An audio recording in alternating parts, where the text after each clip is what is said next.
Oh shit. Okay. Here we go. Got Wow. it. Got it. 9 months in the making. Pat's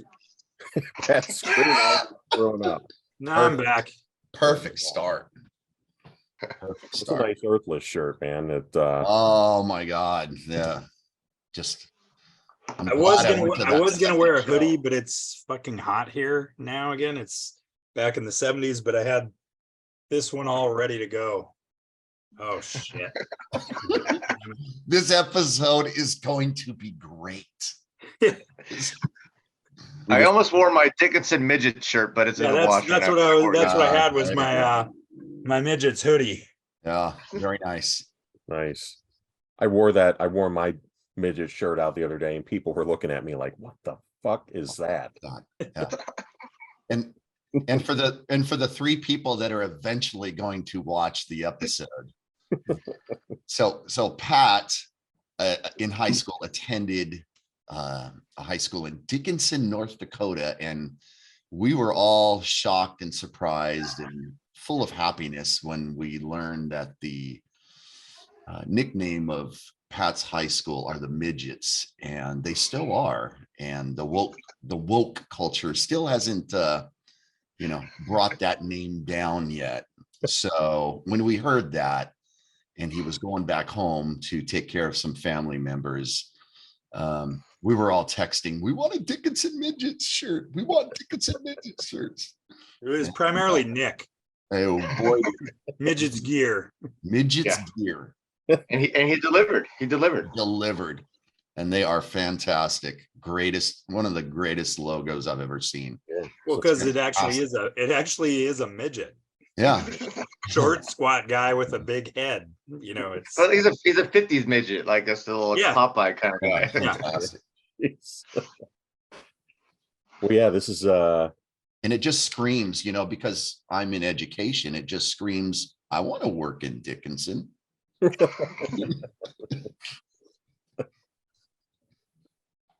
Well, yeah, this is like I said, 9 months in the making, and I think this is Jason's idea. Yeah, you're the one that came up with this redemption albums. Yeah, so we're only going to do 3, mm-hmm. To keep the episode under 4 hours and 13 minutes. That seems to be the over. This was honestly the hardest episode for me to think about, and I couldn't. I could wrap my head around it, but like my mind always was going to all the big obvious ones, and I didn't want the big obvious ones. I didn't want Painkiller, I didn't want Brave New World, I didn't want that kind of stuff, or Heaven and Hell, you could say the Heaven and Hell. Oh shit, Pat, those are my 3 choices. I know a lot of people thought that it was, well, what's the difference between this and a comeback album? And I was like, well, I took it as a comeback album. To me, was more like a reunion. Yeah, like when they just disband. Yeah, they just haven't put something out in a long time. So then they come back. Redemption is it's good. Just because you have like you could have a comeback album that's also a redemption album. Because I would say one of mine fits that category for sure. For sure. Absolutely. But yeah, no, it was 2 of them were easy for me, and then the third one 9 months ago, I was going to say the newest Deicide or the last Deicide, and I thought, I'm like, I'm not. I mean, it's a good album, but I think it's solid, but it doesn't. But then one was released just recently, and I thought if there's ever a redemption album for me, it's going to be this one. So it's one that I added. Like 2 days ago, 48 hours ago. Yeah. I thought I got to spend a lot of time with that one, Kip. There's no way I couldn't put it on there, because that's going to be the last one I talk about, because it's definitely it'll be a quick ending. Yeah. But I guess since Jason came up with the topic, yeah, you go with your first. I'll go with my first. Okay, I'm really not going into chronological order. There's a reason why I'm leaving my last one for the end, but my first one occurred in 2001. Their album before that, I think it was 99, was kind of like their second album of this drastic change. And then they had an album before that, kind of went a little industrial. And then this album in 99 was kind of like a straight rock album. And it doesn't suck, but it's not exactly, what the band is used to. And when this album came out in 01, I remember hearing it. I remember hearing the song. I hadn't met you guys yet. I wasn't even on the Brave board, and I was all over this album. This album was playing nonstop in my brand new Ford F-150 with a CD player. God damn it! And yeah, that my first Redemption album. I'm gonna go with Creator and Violent Revolution. The album before that, I think it's Endorama. Mm-hmm. Wasn't very well received by the metal community, but now 24 years ago, it really isn't that bad. It's just really not Creator. It's almost like a different band. Yeah, it's just really stripped down. Yeah. I just listened to it today, actually.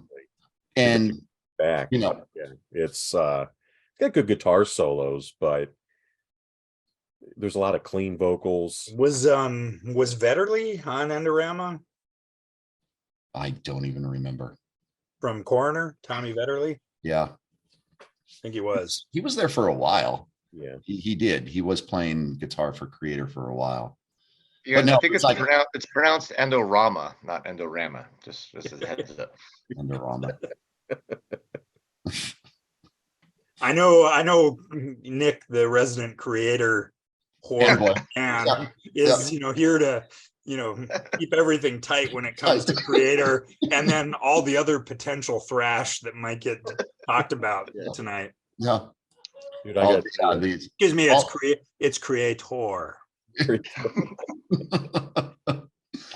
Jason, I agree. When I bought that album, I bought it, I read stuff about it, that it was kind of like a return to the older stuff, and plus the album cover, I thought, okay, I'll give it a shot, because Endorama was just, and I think before that was Outcast, and then Cause for Conflict before, and then Renewal before that, which was your Biohazardism kind of.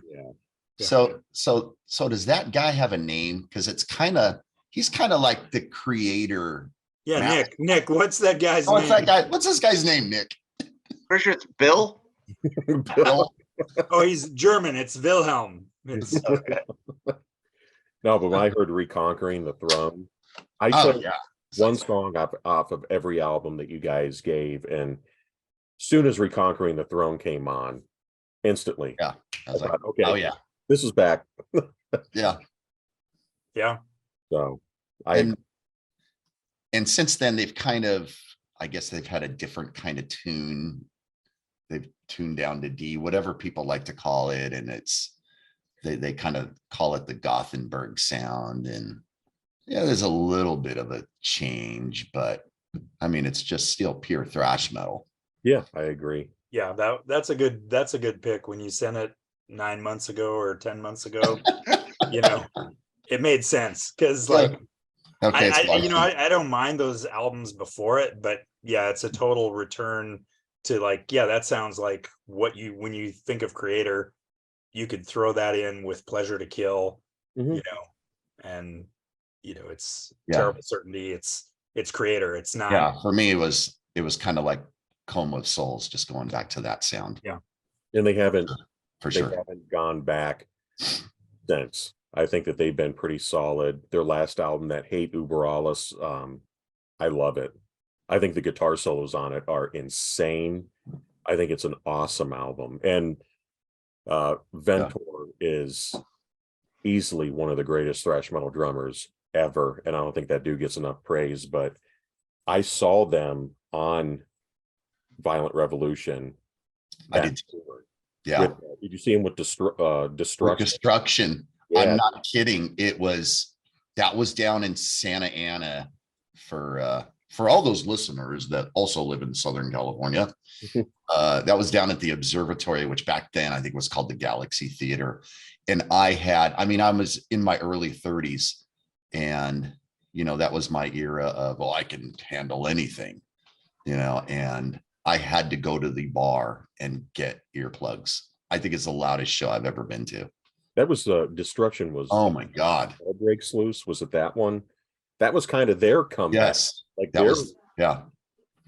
Yep. So that was a good show. I know on the DVD, Redemption. the Redemption. Redemption. It's Redemption. Knowing that creator from that tour, that it was like Live Revolution or something. There was a DVD that came out, and they show one of the Cleveland show. And if you look way in the back, you can't see me, but there's like Schmear It's from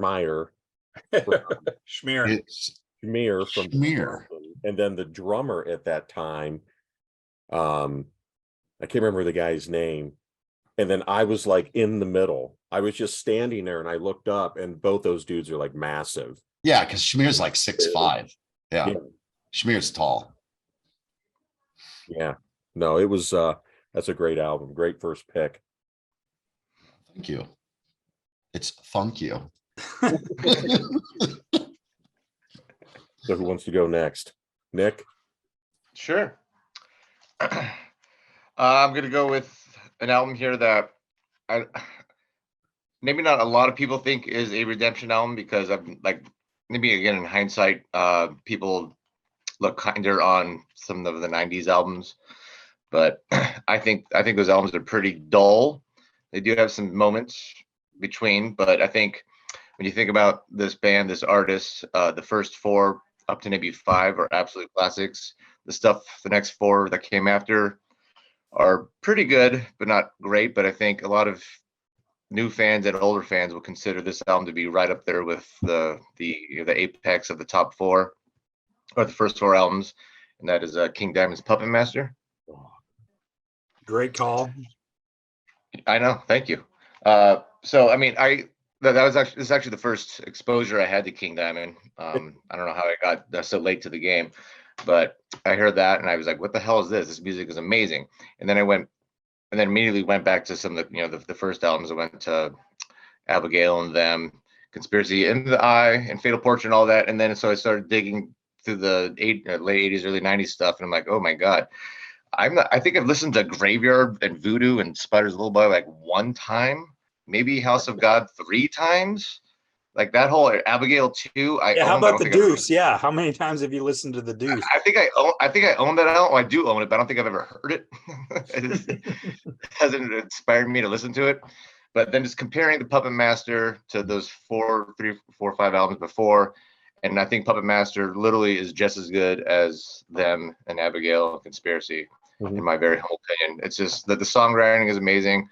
It's back to, I don't know, just the story on this was way better than all the stories that I did on those middle albums. And again, maybe because it's my first exposure, but I think the Puppet Master is again, I wasn't there to experience the comeback. I wasn't I was 4 when Them came out or whatever, but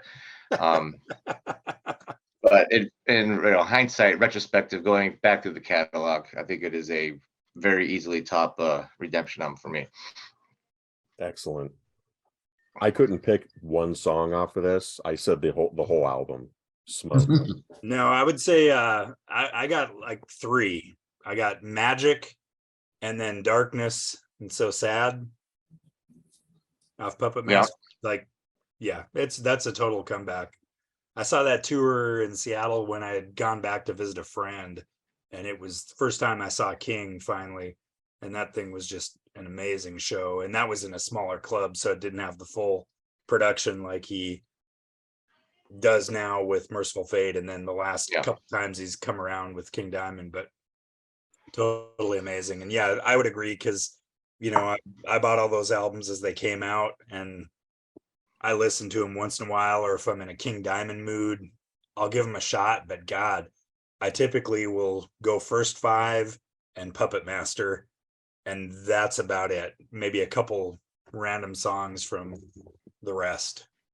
Yeah, no, I Yeah. agree. I like the Spider's Lullaby. Yeah, Spider's Lullaby, I would say, is the strongest of those It took me a while. kind of weaker albums. Yeah, that. Yeah, I think you guys talked about it like a bunch of episodes, like one of those early episodes with Jason when you did the King Yes. Diamond episode, because he was talking about the the Spider song, Yeah, without that. And no, it took me a while to get into those. I still think House of God's the worst album that he ever released. I still think it's okay, but it's just not, I'm not into it. When the Puppet Master came out, I was really blown away. I thought it doesn't sound like a modern King Diamond album. It literally sounds like a classic, like the riffs, everything about it is great. So no, that's another really good. Yeah, the Rogue is in top form on this too.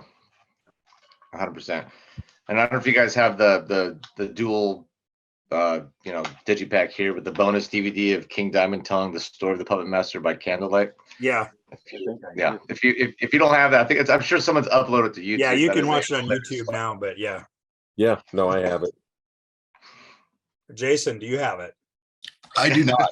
I do Do you own not. any? Do you own any King Diamond? I do not own any King What Diamond. the fuck? That's I why know. you didn't go to Merciful Fate. Well, Like, Well, what, yeah, I'm what- kinda- like I'm this kinda doesn't. This new. shit doesn't make any sense to me. yeah. Well, Yeah, thank you. Like, kinda- how can you not own any King Diamond? Yeah, I don't know. I just I'm kind not of even going to talk about Merciful Fate because that's a totally different band. But right. how do you not own them and fucking Conspiracy, Abigail? I think just back then I just wasn't. I don't get it. I wasn't into that falsetto voice. I love high range voices, but I don't know, for some reason back then 30 years ago, it just rubbed me the wrong way. And the only one that I've really been listening to is Abigail. It's pretty good. Well, Couldn't tell you the names of the songs. I mean, you'll like them. My Conspiracy. Conspiracy to me is the pinnacle. To Mhm. me, I mean, I think any of those first 3, 4, you could consider. Even up to the Eye. I think the Eye is Yeah, underrated. no, the Eye is, I think, the last of the classic Yeah, Diamond I agree. before the downfall. Yeah, but back then I'm like, oh my God, this is too high. And it's just- I'm glad you don't. I'm glad you don't like shit like Flotsam and Jetsam, violence, and yeah, violence. Yeah, for Yeah. sure. Isn't that weird? Just personal taste, and it wasn't, oh God, that just completely sucks. It was just, okay. I just over your head. yeah, there you go. It was over my head. The bright side is now you have something to. I always love finding bands like that where you just ignored them for so long or just weren't into them. Then it's like, oh shit, now I have all these albums that I can get into and I can discover for the first time. And so I'm telling you, instead of going to the Salton Sea some weekend, just take those first 5 albums, chill in a recliner or something, put them on straight through, and just fucking listen to them start to finish. Yeah, Those first 5.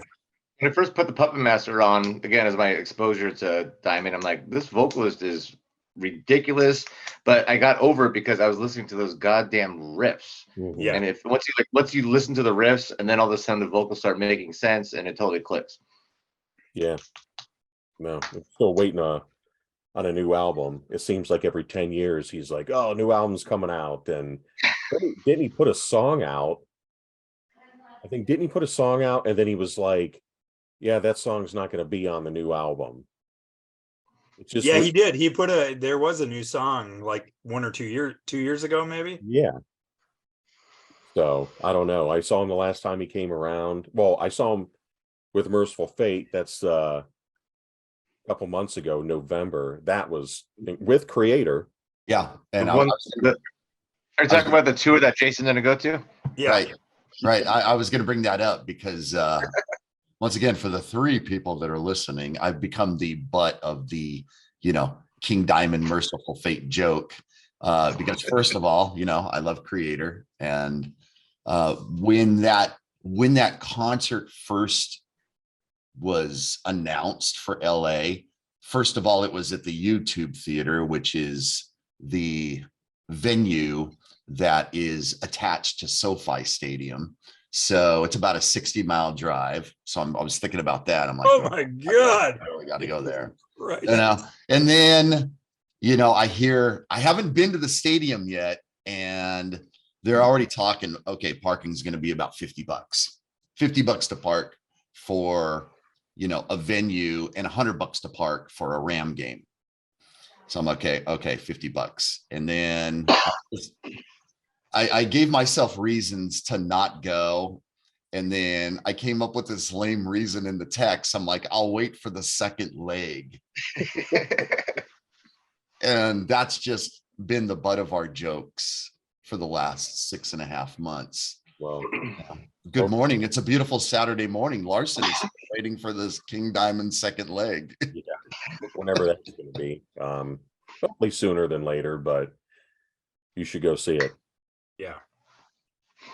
But Yeah. you're up. All right, I got to figure out which of these 3 I'm going to go first. All right, I'm going to go with the one. Okay, so this band had a killer debut, like revered by most metalheads with the exception of people like Nick. And then their second album, while not as good as the first album, was still a very solid album. They had a vocalist change at that time, put out their third album, which was probably their most commercially successful and was also still a pretty good album with the exception of, a lame cover song and whatnot. And then this band started to put out really lame albums like Impact is Imminent, Force of Habit. Oh, yeah. And then the original lead singer came back to the band and they seemed a little rejuvenated. They played live shows. They put out a live album with the original singer, doing all the old shit. And it was good. And then that fucker died. And then they kind of went by the wayside. So this one is kind of a comeback as well as a redemption album. Then that second singer that had been on the bulk of those albums rejoined the band, and then they released Tempo of the Damned. It's Exodus. I don't know, 2003, 4, somewhere around in there. At the time, I thought this was one of the best things I'd ever heard, but this is one that also hasn't aged well for me, because starting 9 months ago when I was thinking about bands, this one immediately came to mind. And as I started listening to it again, it really started to grate on me, but I still think I think it's a solid album. It's a great redemption album, but I think it's more of a personal taste now. I'm maybe more like Nick, where his vocals do bother me a bit. Whereas in the past, I used to love Steve Sousa's voice, even though it's an acquired taste, you love him or you hate him, I think, kind of voice. But War is My Shepherd, I think that was the teaser when this came out, and I remember hearing that and being like, this song fucking rules. And the bulk of the album, I loved it at the time. Very good album for me then. Just now it just doesn't have any staying power for me. Plus it's like a lot of these, not these bands, but a lot of bands that I like those early albums from, when it comes around to it, if I want to hear them, I'm going to go back. It's like King Diamond. If I'm going to listen to them, I'm going to either listen to Puppet Master or I'm going to go to those first 5, and the in-between ones don't get a lot of play. Mm-hmm. Yeah, no, I agree 100% with that. I was stoked when that album came out. War is My Shepherd is. Yeah, and I still love that song. I think that song's great, but when I listened to the whole album through, I was just kind of, just not.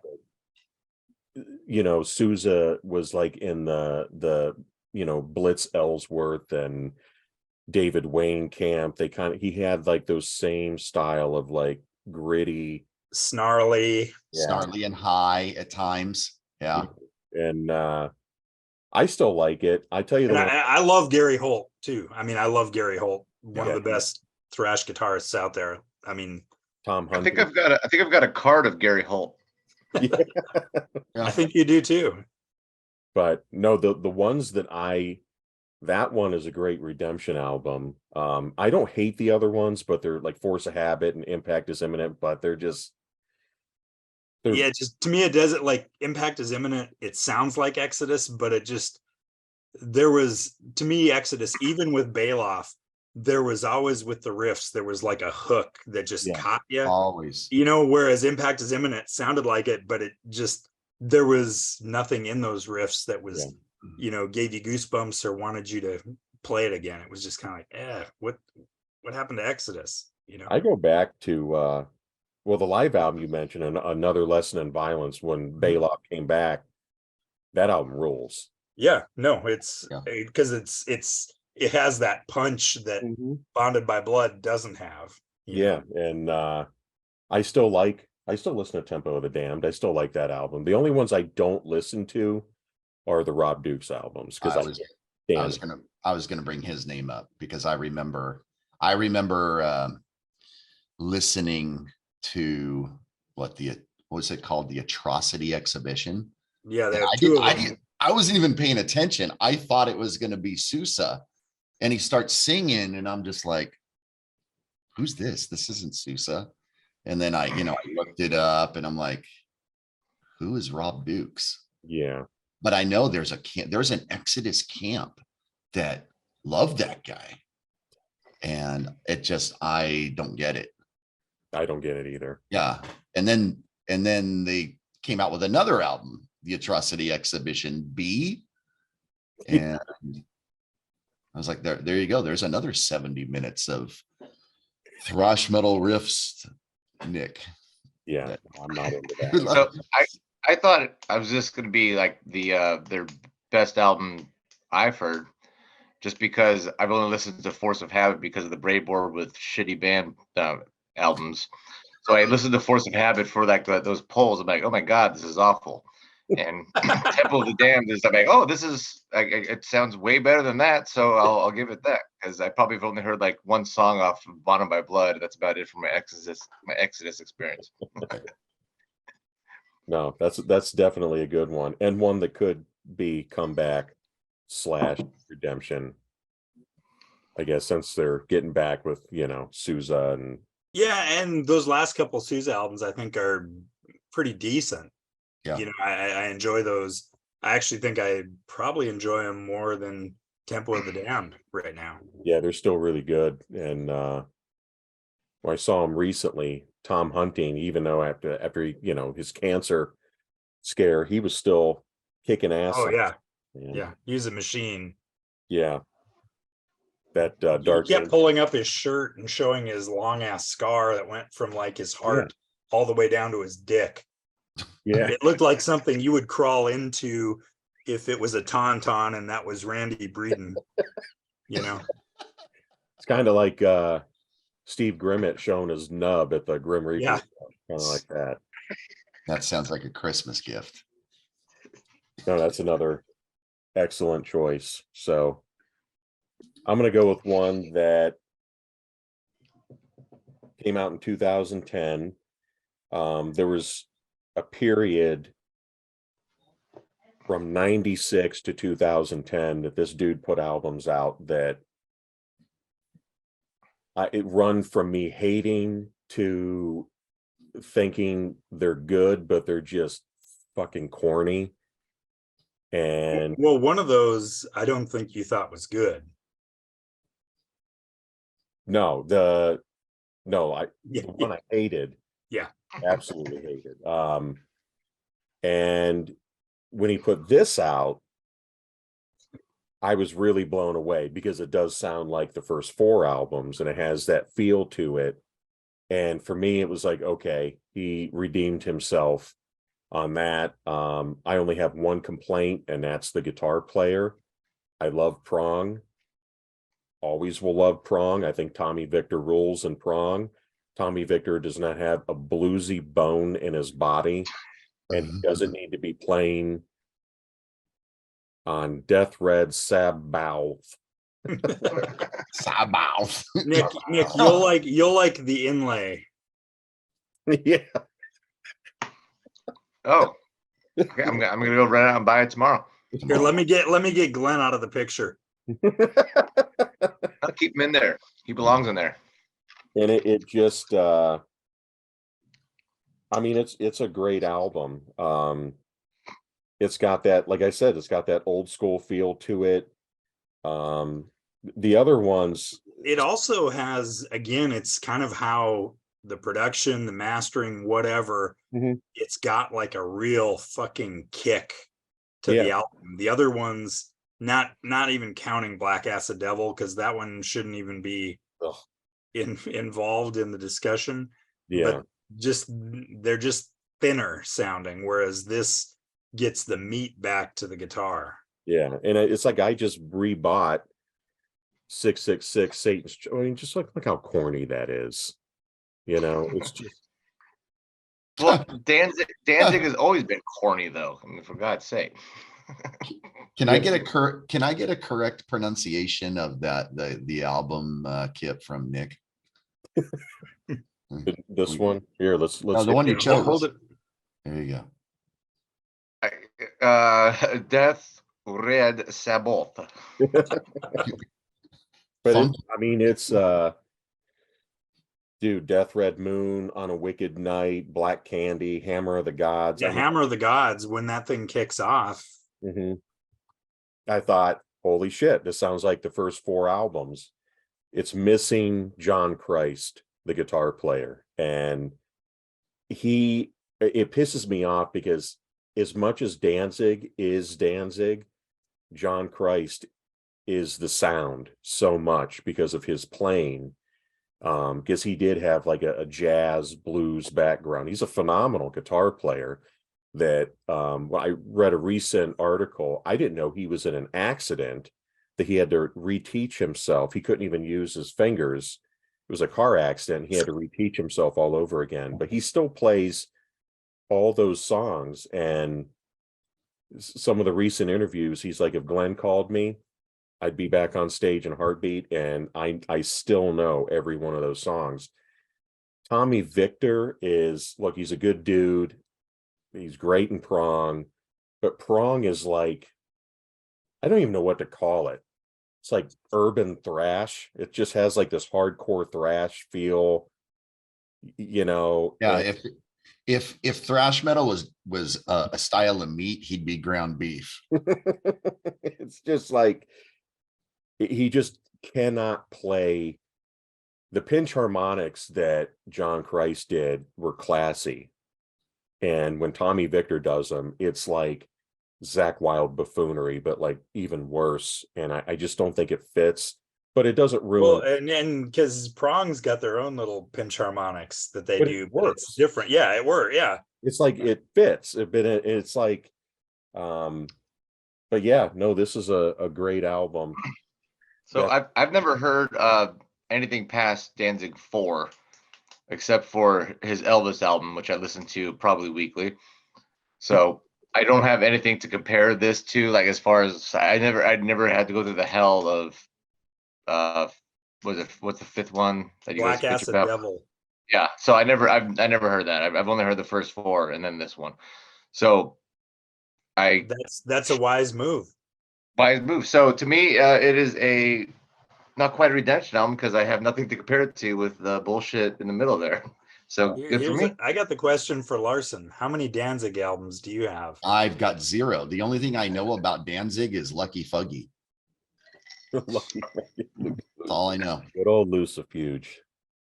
My favorite's 3, How the Gods Kill. I just think that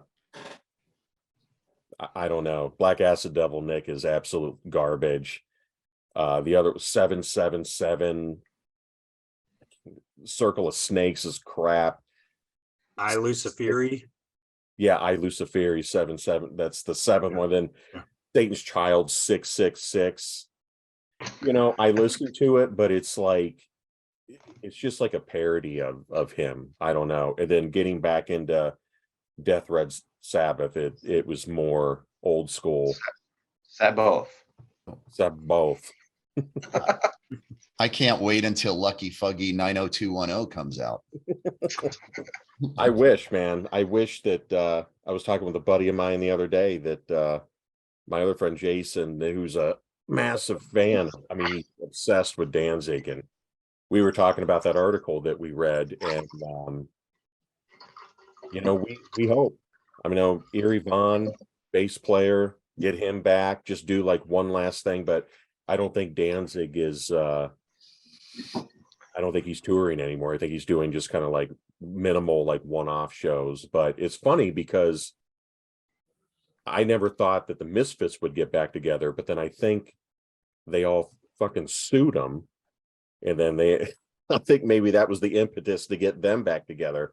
So I don't know, maybe these guys can do something like that. But I think the original thing it was supposed to be almost like Ozzy and Dio, where it was Danzig with just kind of revolving door, Whatever hired guns and rotating lineup. Yeah, but it just worked out so well on the first four that's why they stayed. But I think the last thing that Chuck Biscuit said years ago, the classic drummer, he said if he's ever in a room with Danzig won't come out alive. So probably never. I don't think that part's going to happen then.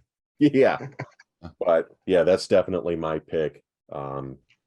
Johnny Kelly on drums, also from Typo Negative, and who's weirdly in Quiet Riot now, whatever version of that is. Well, the version with no living members. Exactly. It's weird, but yeah, that's my first pick.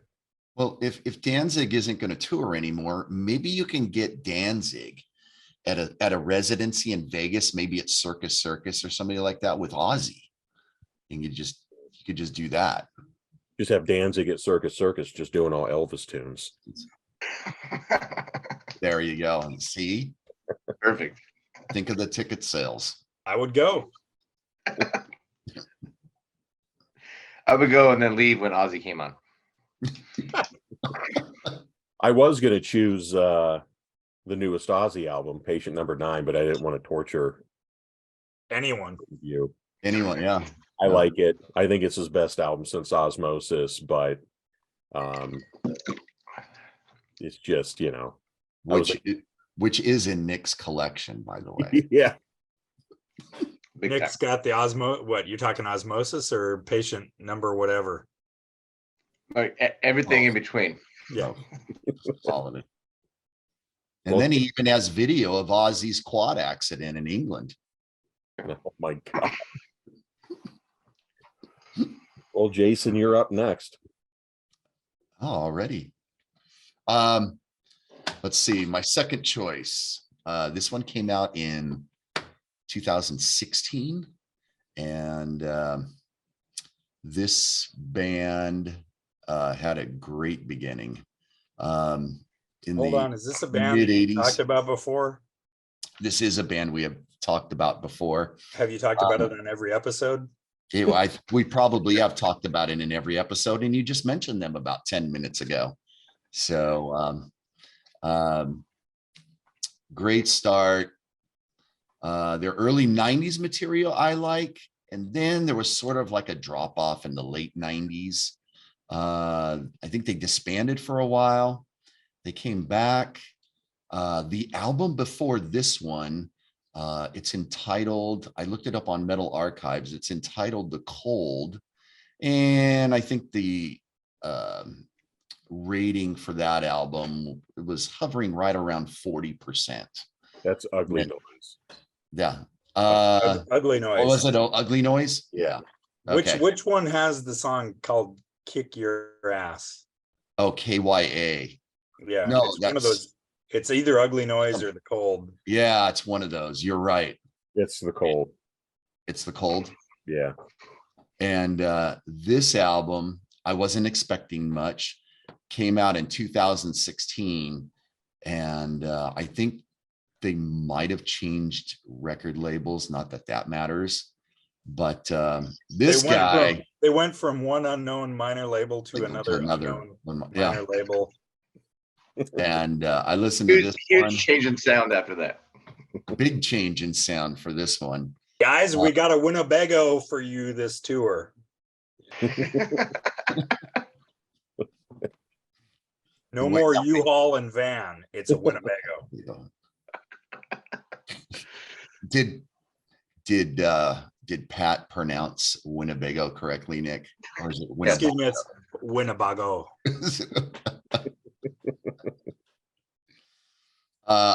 Obviously we're talking about Flots. This is my thrash metal crooner. I think the dude's pipes are unbelievable and it still sounds good. And we can't figure it out. And once again, for the three people that are listening, every now and then we'll all scream Harry Carey at the top of my voice and send it in a text to the guys. And immediately it makes their day better because they don't sound like me. So yeah, solid album. Love it. Listen to it. I'm gonna say once or twice a month. Jason, I gotta say that I'm not really familiar with old Flots, but those last few albums I have actually sat through the entire albums, and I like what they've been doing with those last few releases. And yeah, when I think someone on the board posted that, I'm like, okay, I'll give it a spin. I'm like, holy shit, this is actually enjoyable for me. Yeah, it doesn't suck. Yeah, it doesn't suck. It's thrash, but it's not retreaded thrash to my you just like thrash. That because you just like it because it has that song called Iron Maiden on it. Yeah. Well, I'm not looking at the song titles. I'm just putting it on my phone as I'm doing stuff. But yeah, right. But yeah, I actually totally enjoyed that when it came out. What year was that? 2016. Yeah. Yeah, it was. I remember. It's like I'm like someone just posted the single. I'm like, okay, that's actually good. And I listened to the whole album, and it's a thrash album, a modern thrash album I can actually sit down with. Yeah. I wonder if they did that it's self-titled to kind of restart, like rebrand it. Rebrand the band because they've been on a hell of a run since. Because they're just incredible, and this one's awesome. The song "Verge of Tragedy," I was blasting it today. The whole album's great, man. And you're right about Eric KK's vocals, because I like it when dudes get older and their vocals age, but they age well into their vocals, and he's still really good. It's a little deeper, but he can still belt it out. And I think that he's absolutely underrated when it comes to vocalists, metal vocalists.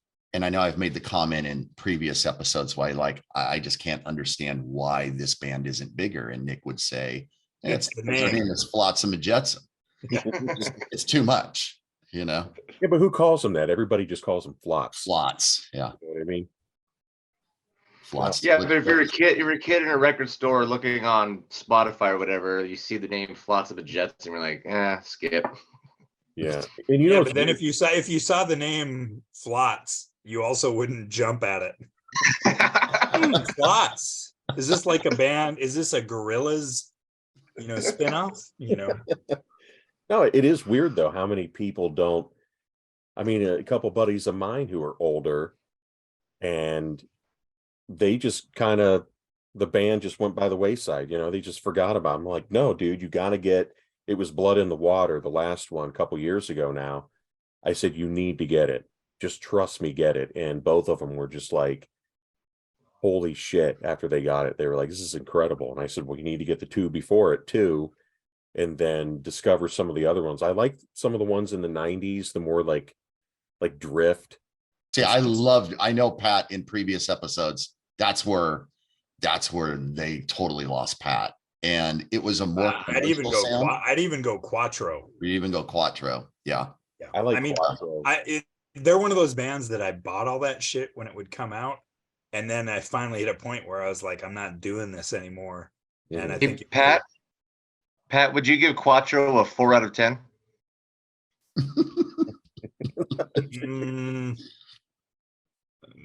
At best, Okay. maybe. A trace out of 10? Because every band I kind of grade on a curve based on that band. So it would probably be lower, All actually. right, that was a bad joke. I'm sorry. I'll rescind that. Well, the one thing that killed me, especially in the early 2000s, were all the album covers, because they were just terrible. I mean, Yeah, my God. look at that. My God. My God, look at that album cover. Oh yeah, A a natural select. I don't know if you guys can see. Barking. It's the giant ant. Yeah, barking at an ant. Let's bark at an ant. Yeah, sure. Lost Pat again. See, the album cover was so bad we lost Pat for a second. Yeah. Yeah, I just didn't want to see it again. I mean, I own it, but I just don't want to look at it. I mean, I'm just gonna, while you guys are looking at those, I'm just gonna look at that Danzig inlay more. Yeah. Another excellent choice, Jason. Oh, thank you. I agree. Now the correct pronunciation of Quattro, Nick? Would that be Quattro? So speaking of the moderate downfall with shitty album art, this next band falls right into that. The first album is a bona fide absolute classic. Band disbanded for 10 years, comes back with an absolute dud with the worst cover probably anyone's ever seen, like a bunch of like spiked balls in a sea of blood or something. And then the next two are just like the worst CG art in the late 90s. It was a huge thing, just absolute garbage. So maybe it's album art that made it stink so bad. But the first album is just an absolute classic in anyone's mind as far as US power metal goes, or just heavy metal maybe at that time, because it sounded like power metal was a thing then. And then they had the singer came back, and the album before this, they got a badass shredder named Chris Broderick to come in. I don't think he had much of the songwriting. And then in 2000, I think Chris Broderick came in and was there for a full album cycle and contributed to this next album. And they released an absolute bona fide classic called Fame to the Throne by Jag Panzer. An absolute beast of an album. Again, this was my first exposure to them. I obviously was not around when Jesus Christ, Ample Destruction came out. I was not there for it. I have since then heard it, and I sadly bought all the albums in between. Fourth Judgment and the one after that were just again. I've probably played them once. There you go. Just there it is. Yeah. Fourth Judgment sucks. It also has some of the worst art. Like that bad CG art from the 90s, just garbage.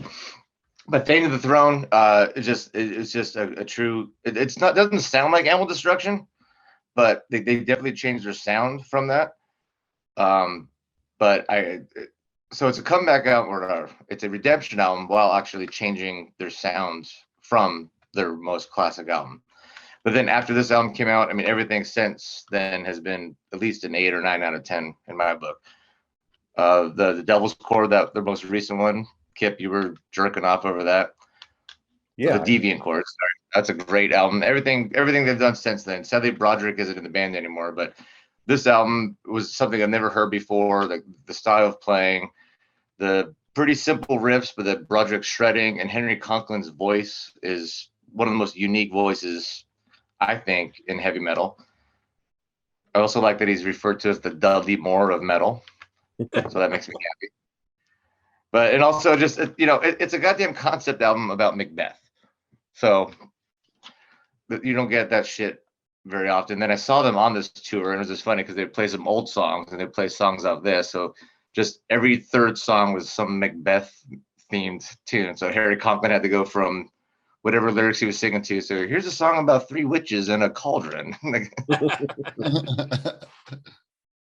So, Jag Panzer, I think they're a criminally underrated band in US power or just US metal history.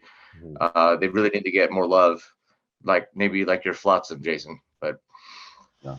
to me, that is one of my favorites. Yeah, maybe it's the name, you know. Yeah, maybe it's Yeah, the No, name it's not. Jag It's because Panzer. it's Jog Panzer. Okay. Jog Panzer. Nick, I got to be honest with you. I was a little shocked when you said this because I was like, you don't like the Fourth Judgment or the Age of Mastery at all? No, Wow. they do nothing for me. Because I saw them on tour and it was on, I don't think it was Thane. It may have been Age of Mastery, but I remember seeing Chris Broderick, but he may not. Yeah, he was on. I think it was the Age of Mastery tour. That was his first album with the band. It was that, and Mark Briotti had braces. I remember that. And At 32. what was the and what was the Harry Conklin just killed it. I mean, he was amazing. Absolutely amazing. And he had these leather gloves on, but not the The spike gauntlets. yeah. Spike gauntlets, but he can still hold the microphone. Yeah. And what's the song? Is it Leather Viper or Metal Viper, or I can't remember the name of the song, but he was like going up to people in the front row.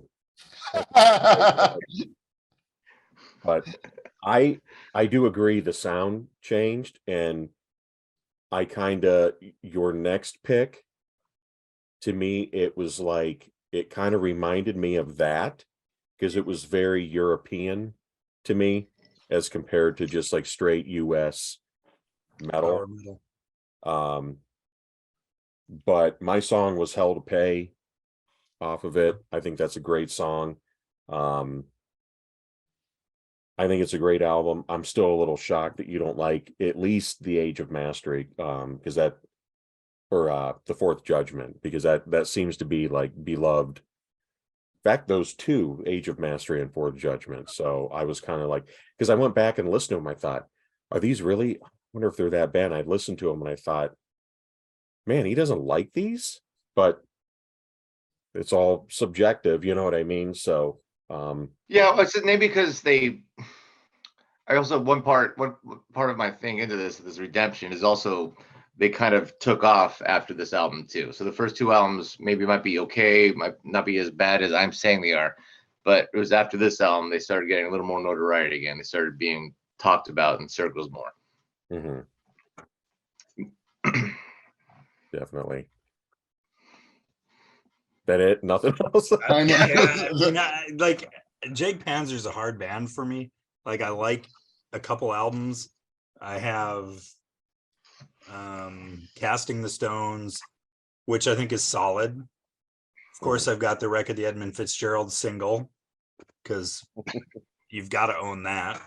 And but I mean, I liked some of the early stuff, but then kind of when I was getting into heavier stuff, that wasn't heavy enough, if that makes sense. Mhm.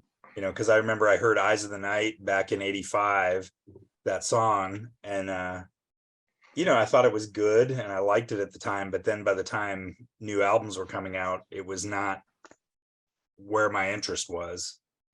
So I mean, I like his voice. I mean, because you hear it and you know who it is, Mhm. you know, And he still sounds great. And Yeah. I think they got a new I follow Mark Briotti on his Facebook, and they have a new album coming out. Great. Has a comic book coming with it. There's something. Pat, you gotta listen to Mechanized Warfare if you haven't. That album absolutely fucks. Definitely. I'm trying to think of who I saw him with. I can't No, I remember. did when you were talking about Take to the Sky. I listened to that song the other day. Yeah. Briotti was on the board pretty regular too back in the early 2000s. He was, he? yeah. Wow. He had the moniker Mark Briotti. Wait a minute. I thought no. I thought it was Jag Panzer. No, There it was was Mark, it was Mark Briotti. Okay. All right. Trying to remember. God's sakes, I'm the moderator on that thing for 18 years now. I'm trying to remember. There was somebody named Jag Panzer. So It was probably Joey Tafola. You know? Amazing album cover there. That's the worst. I'll be honest, I didn't go back. Every album you guys gave, I went back and listened to the ones before. And like maybe 2 or 3 before. I didn't listen to that, but I do want to listen to it because it's like universally hated. It has 18% on Metal Archives. Yeah. It's like, it's crazy because everything else they have is like high 70s all the way up to the 90s. You know, I mean, Yeah. a band that definitely should be more known. Absolutely. Yeah. So, yeah, it's another good choice. I'm gonna try and tag Mark in this so he usually comments. He seems like a pretty nice dude. So All right. Well, Mark, if you're listening, I love you. I'm sorry that I didn't like Fourth Judgment that much. awesome. I don't know. I'm looking at Metal Archives. It doesn't have the name of the newest album, but he has it on his page. They have I think they're touring right now too in Europe, maybe. So yeah, I think I saw him with Iced Earth and that's what someone else. It was Iced Earth, them, and someone else.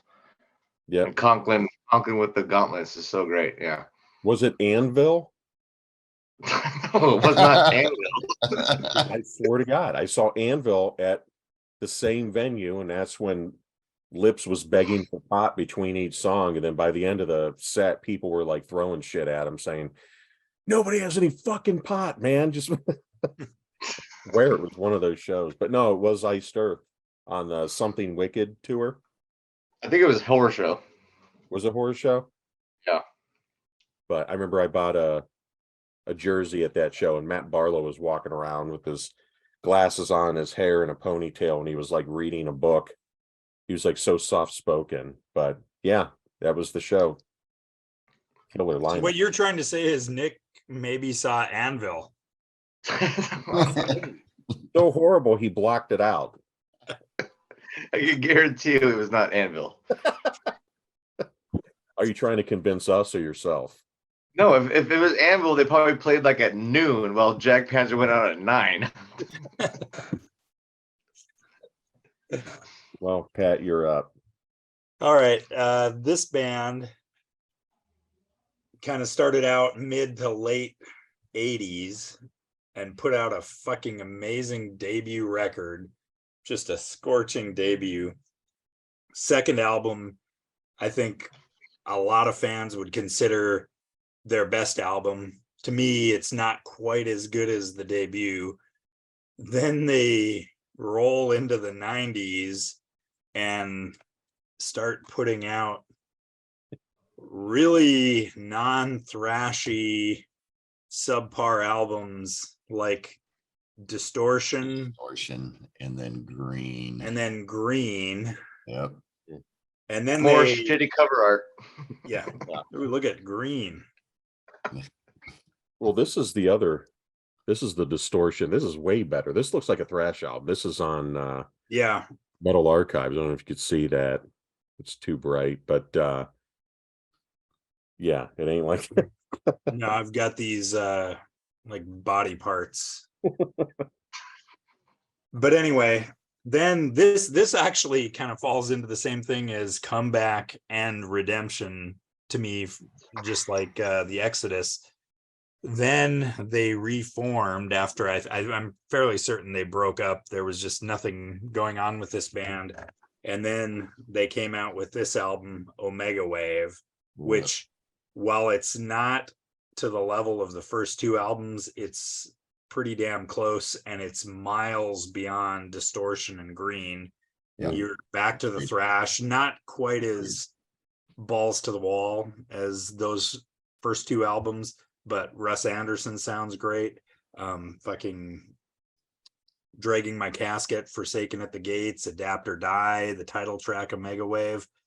To me, I was excited thinking they're back. They're gonna, continue putting out stuff, and then they didn't. They kind of whimpered away again. Yeah. Nothing else to compare this to, so So, but to me a total, had they just ended with Green, yeah, they would still be revered as this kind of Bay Area band that had a couple good albums and a couple not so good albums, but this kind of brought them back on the map. They toured for a couple years around that album. Yeah. Things looked promising, and then some of those members started leaving again, and I think they're either broken up or they're just kind of on indefinite hiatus. But to me, great redemption album to bring things back to the origins. yeah, I Yeah. agree, man. Nothing better than being in a band and being on indefinite hiatus. Yeah, it says on Metal Yeah. Art, it says It on. was kind of like Gnarcast for the last 9 months. It was indefinite hiatus. No, it says on hold on Metal Archives, and I know Craig LaCicero is in another band. I think Dress the Dead or something he's doing. I'm not really into it. I agree with this though. Forsaken at the Gates is.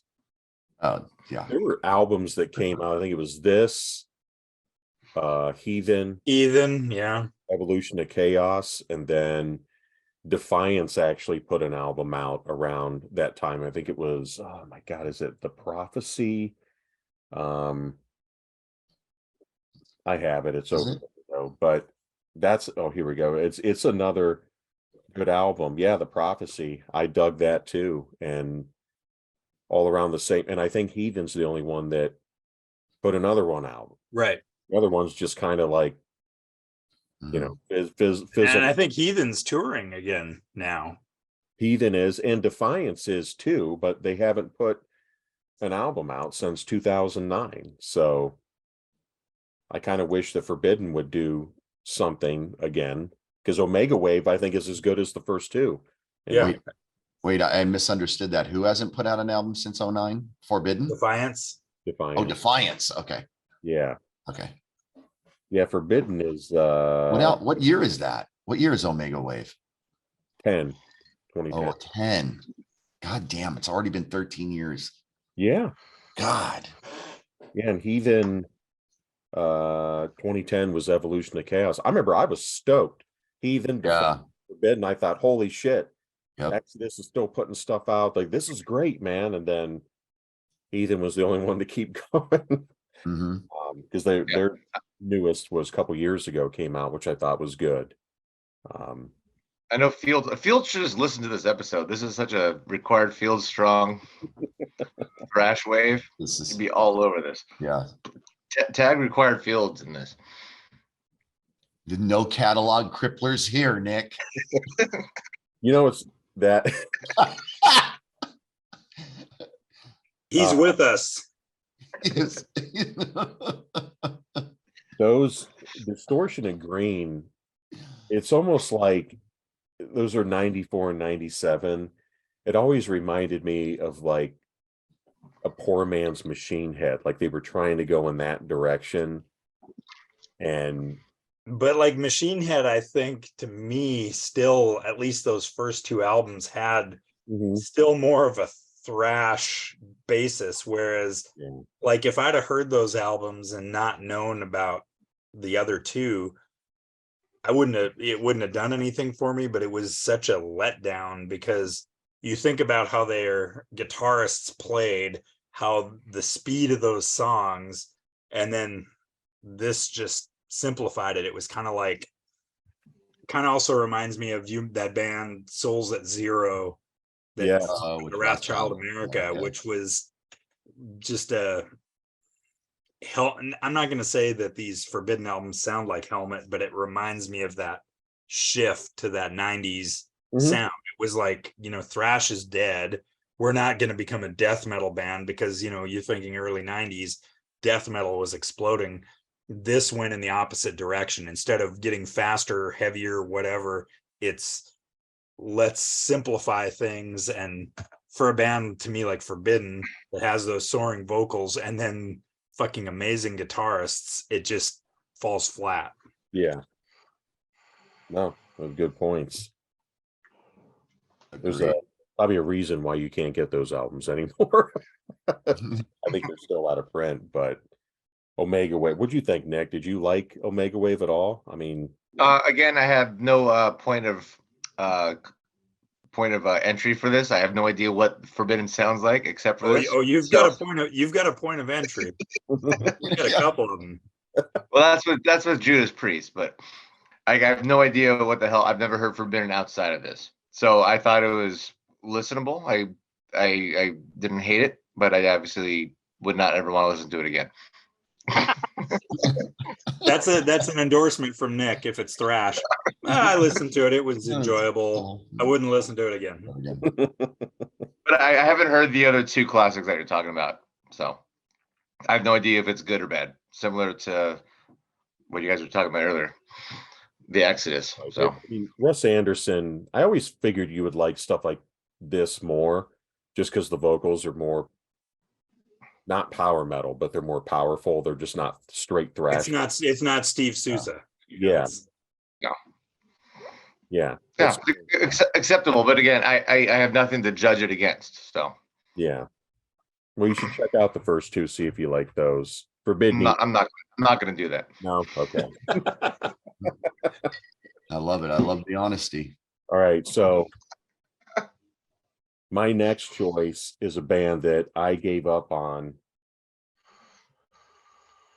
I mean, this band literally turned to shit. Is this the Black Album? Well, Great. and we're talking from, my God, I didn't do a timeline on this. But there were 7 albums of straight garbage. Wow. So from 97 to 2013, I was like, this band is done. Absolutely done. And then their lead singer left, who looks like a fucking eggplant. I don't know, with his hairdo at the time. Looks like Bert or whatever from Sesame Street. Horrible. Like, his voice was just blown. I don't even know why this band still existed. I have no idea. Like, it just pissed me off. I saw them live, just not to go see them, but they were opening for somebody else, and it was horrible. They played like nothing old. It was all new stuff. And then they got a new singer, and holy shit, this dude could actually sing the old stuff. And he seemed to kind of breathe a little bit of life into this band. And since I have all the albums since 2013, again, like the Flotsam album, Jason, they put a self-titled album out, maybe to kind of start over again. The album last year I thought was incredible. And that is Queensryche. Wow. Todd LaTorre on vocals. This album even comes with some pins. Oh, Nick. Part of the band. Nick's like, I'll never listen to it again, but goddamn, I'll wear those pins. I got a guitar pick in here. I got a patch, a sticker.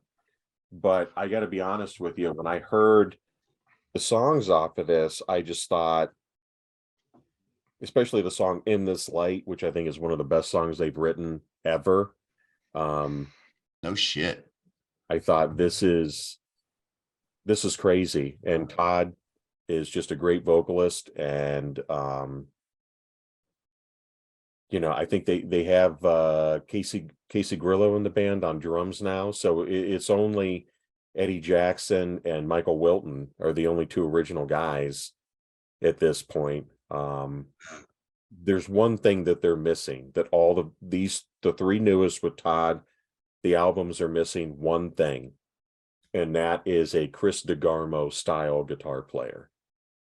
Michael Wilton's a great guitar player, but you need like a lead guy. Like Chris DeGarmo was so good, and his style was so good, and his leads were so incredible and memorable, that it's missing that from these. It's like almost there, You know, it's like you're getting right to the point, and then you're just like, oh, if they can just get that one last piece. So each of these albums I would give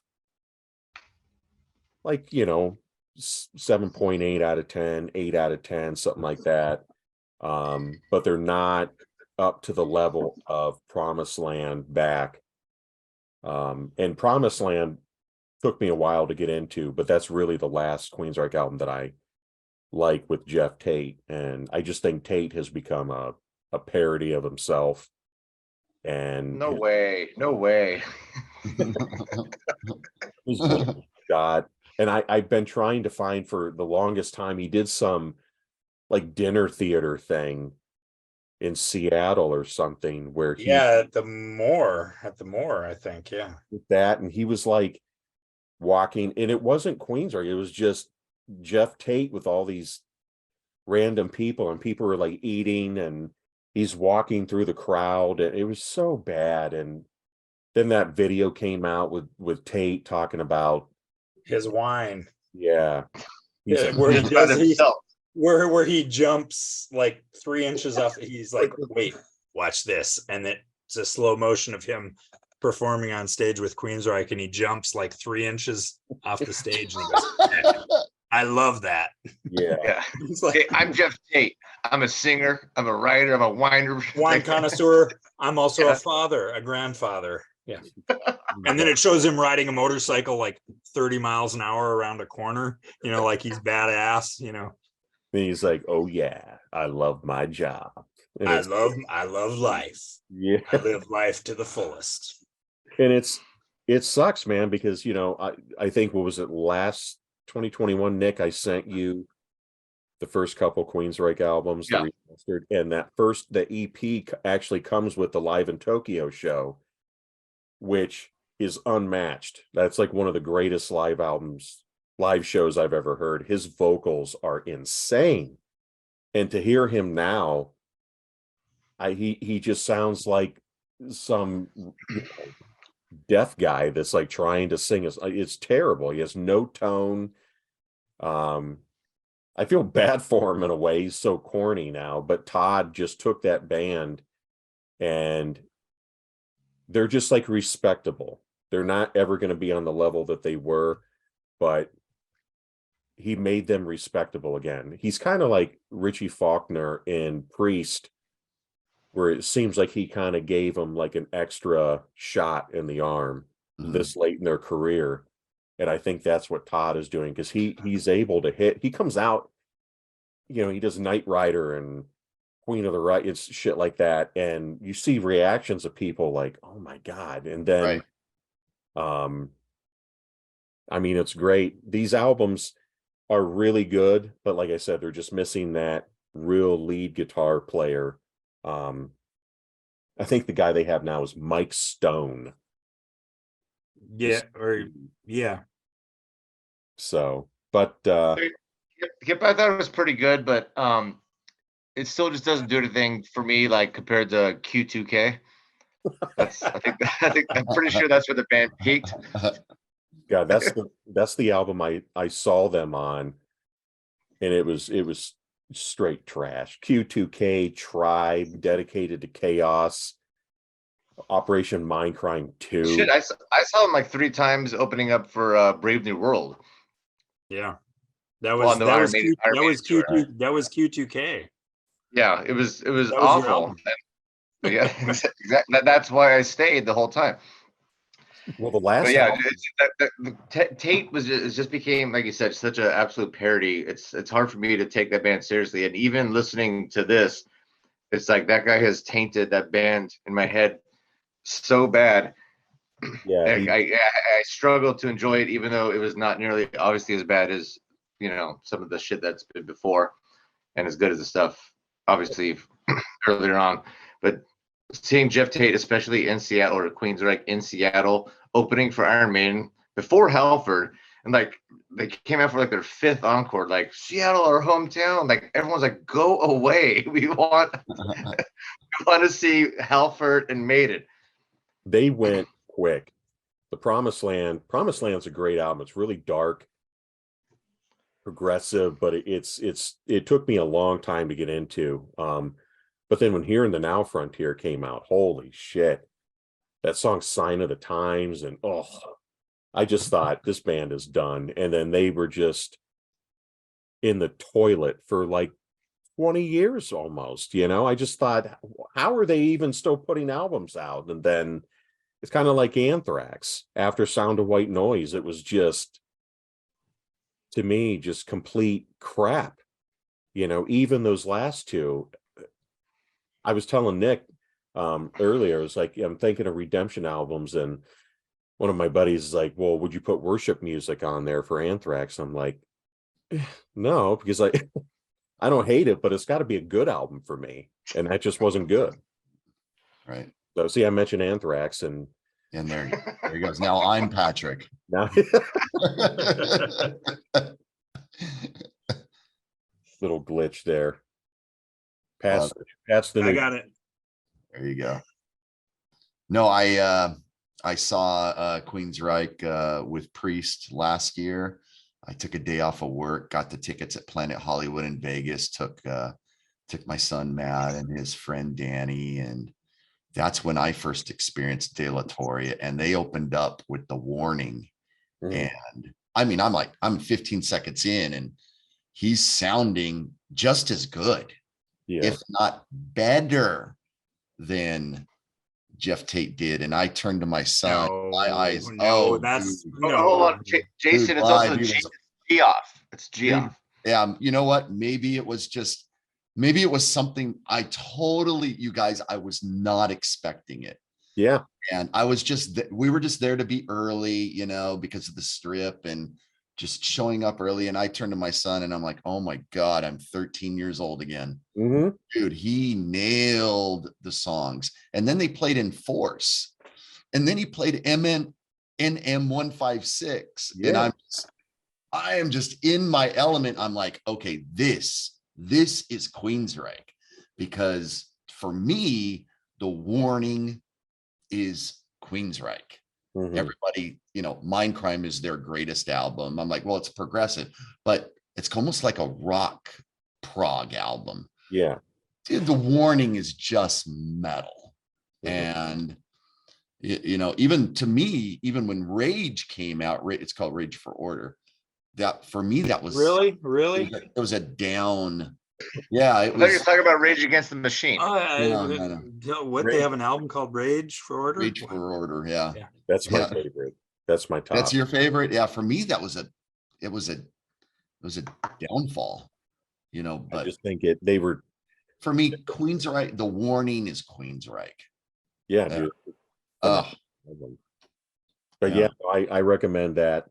The self-titled, Condition Human, and then Digital Noise Alliance. Those three with Todd. I would even recommend Todd's solo album that came out recently. That's another really good album. It's heavier, but he's great. So that's my second choice. I mean, I have a hard time with it because to me, as much as like I've seen Queensryche like 5-6 times, going back to Rage for Order, Empire, and then the rest of the times, one time with La Torre, probably 7-8 years ago, and then a couple times in between where they were an opener either for Priest or the Maiden show that Nick and I went to together but didn't know each other at the Tacoma Tit. Right? But Anthrax still opened before them. No, that was the Halford one. Yes. And I've seen La Torre with Crimson Glory too, because he was in them briefly after Midnight died. He was their singer, so I saw him at a Midnight tribute show. And I mean, the guy can sing, and I get it. And when I saw him, whatever the last time I saw Queensryche, 2015, 16, 17, around there, whatever. He nailed all those early songs, but there's something about any of the new tracks. I think part of it is also the Tate effect, and also it's the Tate effect, and it's also those shitty Tate albums, because I didn't even buy Promised Land when it came out. I was like, when Empire was done, I was like, yeah, I'm pretty much done with this band unless they get heavier or do something drastically different. And to me, it's, there's bands that continue to do kind of like legacy type stuff and put out new music, and I enjoy them, but this isn't one of those bands. I can't get into it. But Kip, what was that song you said that was say it again? In This Light. And that's on this album? Yeah. It's kind of a more ballad like track, but it has a killer chorus. It's just well written.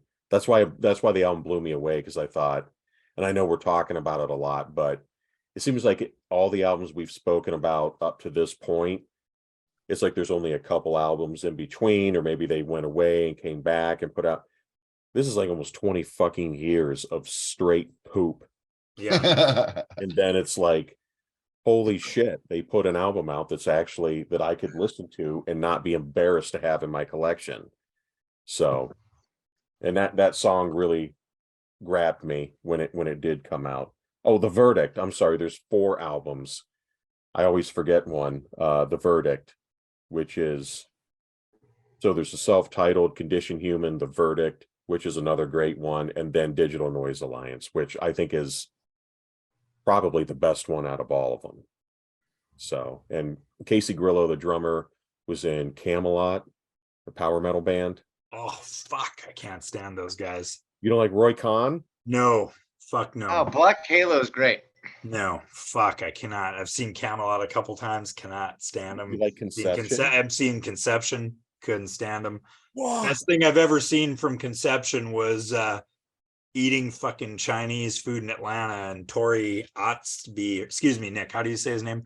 Tori Otzby was over eating Chinese food at the other table, and that was better than watching their set. Oh, I love Conception, dude. But yeah. All right, so let's write that down. Pat hates Roy Khan, and I hate Camelot. I do not like Camelot. But that, okay, let's get enough Queensryche talk. Yes, that was a lot. Oh. We got your last one. Hold Jake. on, let me open a bottle of my Insania wine for the going into the last. No, obviously I've been living under a rock with Queensryche. Sorry, Nick, to extend it. But when did LaTorre join the band? Because I thought this was a new thing. Well, I think it was around 2012, 2013. Only 10 years. 2012. How funny. Yeah, that's how much I paid attention to Queensryche, because once I heard Empire, the second I heard Jet City Woman on the radio back in 90 or whatever, I was like, okay, I'm out. Goodbye. Just oh my God. And yeah, so I'm first 3. Well, and the EP. Yeah. Warning. Jason, you would have liked it on the I'm out. Empire tour. The song, I think it's The Best I Can, where it talks about the Backstreet Hoop Star. They would bring a basketball goal out onto the court, and he would dribble a ball across the stage and lay it on up into that basket. Wow. Did he have like a Gary Payton jersey on, or Sean Kemp? No, he had a Xavier McDaniel. Okay. Yeah. Xavier McDaniel. Yeah, was a Detlef Schrempf. Yep. Ah, Schrempf. Nice. Like that. Cool. Good pull, Kip. Can we keep talking about Queensryche? I just like I like seeing Nick look dejected up there. We'll just see Nick's legs hanging. Well, Queensryche had a split with Anthrax. Side A was this, side B was this. Oh. Well, Jason, you got your last. No, now I'm thinking about buying tickets for a Queensryche Anvil tour ticket for Nick. Well, just quickly, they are coming around, but you know who's opening With Anthrax. Marty Friedman. It's Queensryche, Marty Friedman, and Trauma, the old Cliff The Burton band. Cliff Burton band. Wow. Yeah, but Greg Christian from Testament is in Trauma now, if I remember right. I'm just doing some emails, guys. Just let me know when we're back. Wow. You got So number 3, Jason. Go. I'm up for my third. I left this one for last because I honestly don't know how I was thinking about this album driving home, you know, how emotionally I was going to get through it. But I think I'm going to be okay here with all the good jokes that we've had through the hour here. Listening to it on the way home, I now realize that this was more of an emotional choice for me. First 5 songs are great. Actually, the first 6 or 7, I'm all into it. And then there's a definite drop off with the last couple of songs on this album. The singer for this band chose to take his own life last year. And I have felt that, and I had to remove myself from something toxic 10 years ago because obviously this guy hit rock bottom, and I was probably one step above from rock bottom. I met the guy the last time I saw them. We talked for 15 minutes, talked everything about sports, music, Queensryche, definitely. Shrimp. Yeah, because this band's also from the Seattle area. So yeah, fucking Definitely. Kent, Washington, baby. yeah, we were talking about Jet Left too, and those killer Sonic teams from the early 90s that Nick loved so much.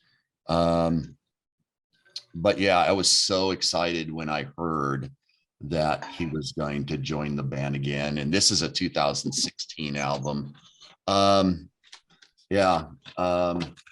Starts off great, Reset. It's a up-tune song. First time I heard it, I was so happy. I'm like, yes, Metal Church is back. But just unfortunate, bad luck, with Kurt and the loss of, not only Mike, but David Wayne too. And we've had the discussion here on the episodes here. I know Pat, much prefers David Wayne, and I totally understand that. It's a heavier Metal Church. It's a thrashier Metal Church, but and we were talking about the new vocalist. I really don't know who he is. And Mark Lopes. Or is it Lopez? Lopes. Yeah. Hey, there's Davy Lopes. So his last name ends. That is with an S, so it could be a Lopes. So there's my, shit, Jason. Yes. Davy Lopes's son. Yeah.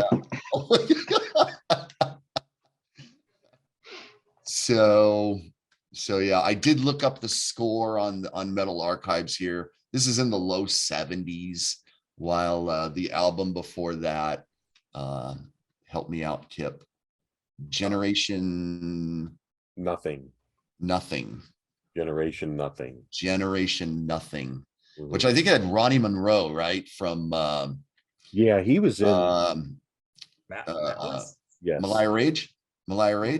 Or is he the Malice guy, or a different guy? Or am I thinking of somebody else? But yeah. But we can all agree. Well, I don't know about Nick because he's never heard him and he never will. That, yeah, I'm not the biggest Mike Howe fan. Yeah, like, right. I think he's got a good voice, recognizable. But I would agree, based on the limited exposure I have to those albums that came out I mean, I would even go with throw Masterpiece in there with Wayne when he came back for that Back. one-off. Right. I would say, I don't know, because I've never heard Hanging in the Balance, and I never will based on that album cover. Cover. Yeah. But It's bad. but you know, I fell off with The Human Factor. I got it, and I was like, oh God. I wish my screen would do that flickering right now. Yeah. That was 16, you said, Jason? 2016. Yeah. That was the same year as the flop, right? Same year as Flots. But yeah, I remember when you posted that. I'm like, okay, I haven't heard Metal Church in ages. And you posted like the video that put out. I'm like, once again, I'm like, okay, this is actually pretty good. I'm into it. I totally dug it. But I was good for about 4 songs. Yeah. But you know, since Jason, since I love you so much, I gave it 4 songs and I enjoyed it. But it's not for me. But I did go back again, since we've been talking about Hanging the Balance. I have heard that before, and I probably lasted about half a song into that. So I would say this is a great redemption album. I know, although no, Hanging in the Balance was not the album prior, but yes, I understand they were down. But this was, for a very non-thrash person, I thoroughly enjoyed what I heard from this album way more than some of the other stuff for sure. And I have heard the self-titled and whatnot. So, well, I want to say I appreciate your sentimental intro to that. That's really touching. Yes, because I had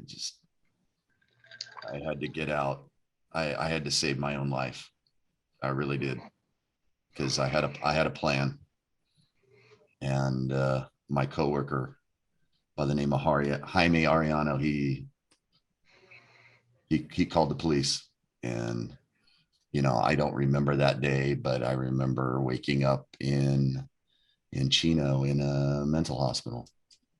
Wow. So yeah. Is that what happened, like with Mike? I mean, do we know why?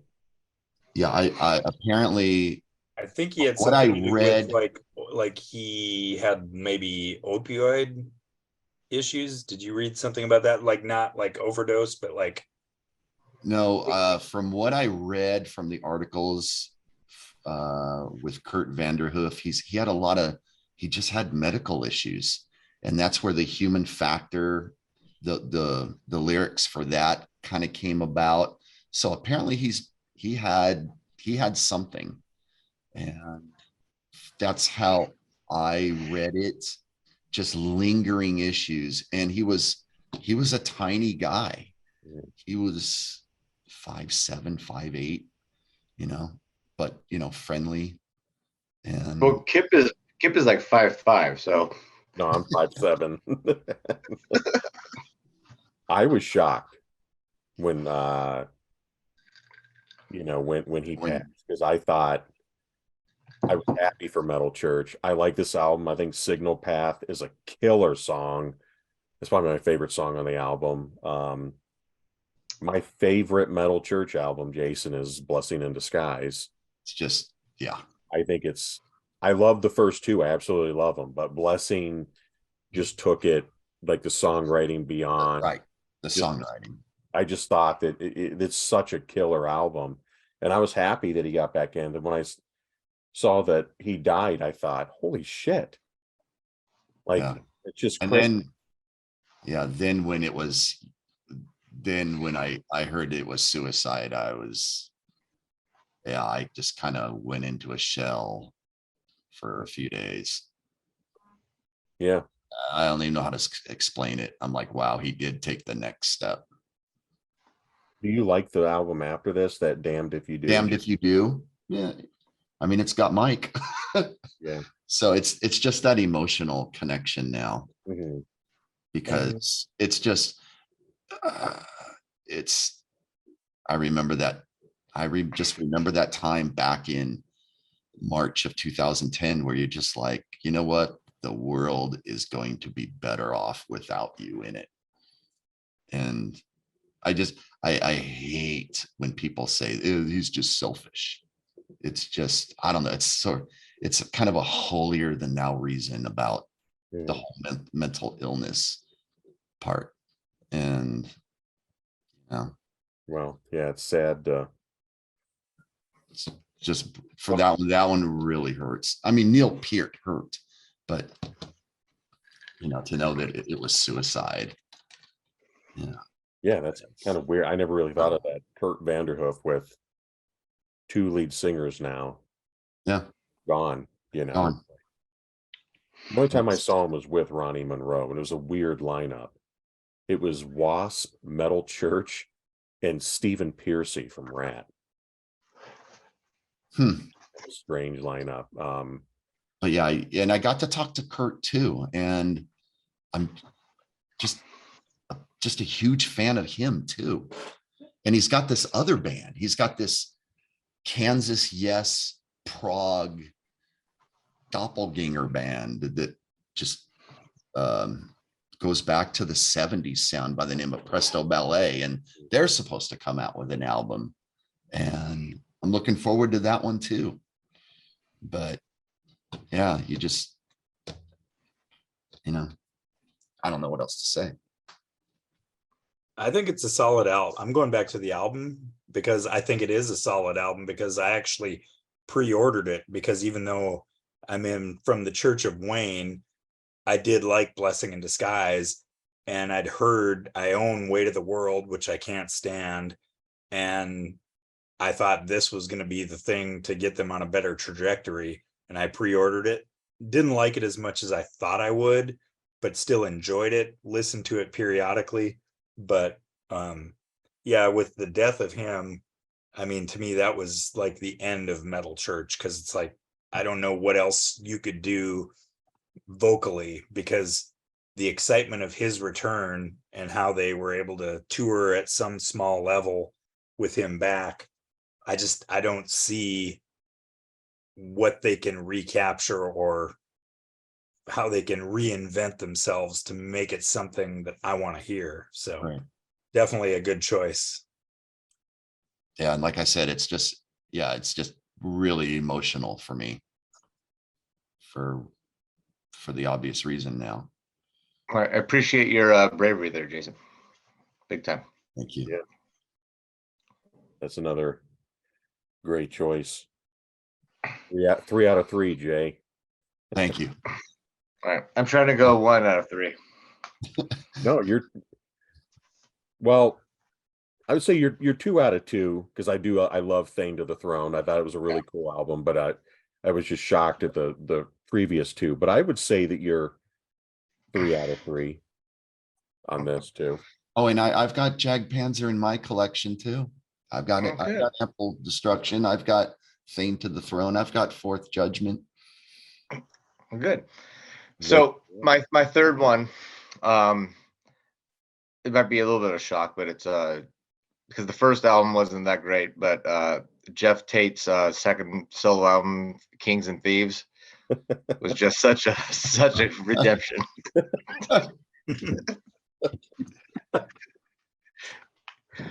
Okay. I had to look that up on Metal Archives because I had no idea Jeff Tate's solo. That you knew that. I was like, he's not telling something. It's like I've got it, but I never listened to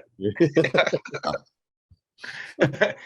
No, this album follows, and this is my Jason's my flotsam to his jetsam, because I like to bring this band up as much as I can, because they're severely underrated. But similar to Iron Maiden, obviously not as legacy like, but they had a singer change, and their third album they had a vocal change, and that album was written for the previous vocalist. So the third album with the new vocalist, written for the previous vocalist, it's like, it's okay, the singer's not as good. The fourth album was written for that vocalist, and it fucking sucked, similar to Virtual 11. And then they came back with the original singer once again, and it absolutely crushes every last asshole. And as much as I love to talk about Falconer, it has to be Falconer's Northwind, because this, as the other 2 bands, I was not experiencing them live because I was too young, but I followed this band as they came out. And when this album came out, and the first song, Northwind, comes in, it's this little piano intro, and Matthias comes back in with his beautiful butterfly Broadway voice. Oh my God. Just like I felt I was back at home again with this band because Matthias's vocals are the perfect thing for the folk and power metal. I love those first two albums, suffered through the next two. And then hearing him back then, I still to this day remember when I first pushed play on this and I heard Matthias's voice come back through the speakers and it's like, I felt at home. My whole body just numbed out. I'm like, yes, Falconer is goddamn fucking back. So there you go. I'm sure Jason has probably listened to this 10 times since 9 months ago since I've chosen this. No, I can't say that I have. But no, I enjoy the band too.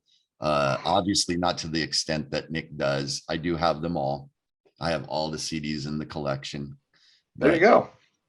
Couldn't tell you the names of them from first through last, but yeah, how many? They have 6, right? 8, I think. Oh, then I don't. Then I'm lying. I'm lying. I couldn't tell 2 you. with the first guy, 2 with the second guy, and then 4 with the first guy again. Yeah. An absolutely underrated band like that. I wish these guys would get more love, similar to Jack Panzer, but Falconer is like a top probably 5 band for me now. They're that important to me, and the fact that I went through that lull with those 2 albums previous to Northwind, just hearing Matthias back, like I just was smiling like a kid in a candy store. I think Pat can relate to that. With Falconer specifically. Yeah. Oh, Yeah. Absolutely. I own 0 Falconer. I couldn't tell you the name of a song other than when you threw out a recommendation and I check it out. And then it immediately kind of goes through my brain and it's gone. That's what I was talking about. Yeah. I saw them only once at the Brave Words Fest in 03. So yeah, so you saw him with the second vocalist. Yeah, it had to be. I don't remember. I remember musically liking it. I don't remember the vocalist at all. I think it's Tits McGee. Yeah. I never listened to this album at all, so I was glad that you chose it. Catch the Shadows is the song that stuck out. I love the chorus to it. His vocals, it's funny you said kind of like a Broadway, because as he was singing, I was like, this guy's voice is like too good for a metal band. I don't know. It was like so perfect. Right. So you don't know the story of Matthias? Mm.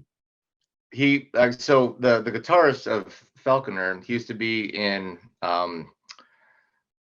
shit. God damn it. I've had too much vodka cramp. He was in you have to edit this out.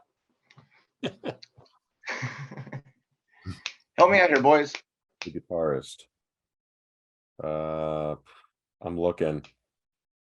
Yeah, my phone's slow. Yeah, I don't know. Oh my God. Mythotin. Is it Mythotin? Yeah, thank you. Okay, let's start that over. So the guitarist of Mythotin, he was doing the black metal stuff, and then he wanted to go more folk power metal, and he went to a show in Stockholm and he saw this guy singing, and they went up to him and said, "We love your voice. We're gonna start a cleaner like power metal band." And the singer's like, "I've never sung metal before. Like, we don't care. We love your voice." So they hired him to sing for the first 2 albums. He quit because he couldn't do touring because he had to do his like whatever the Stockholm off Broadway version is. So they got this other guy to go in and go touring, and then no one liked that guy's vocals, so they just decided to become pretty much a studio band and brought Matthias back. Wow. So yeah, so he is actually a classically trained like off Broadway singer. That's why he sounds like that, and that's why I love him so much, because he sounds like no other vocalist. Yeah, no, it's very unique for sure. And they're completely done, right? I think so. Yeah, their last album they just quit. Which I have. I have the last album, From a Dying Ember. From a Dying Ember. Yeah. There you go. Any reason why they quit, or they just They just said like we've done all we've done with this band. cool? All right. Well, cool. Good conversation, boys. No, I liked it, man. I've never listened to it other than I've heard the first album. I saw him live in '03, and then I knew they kept releasing albums, but I just always just kind of overlooked it.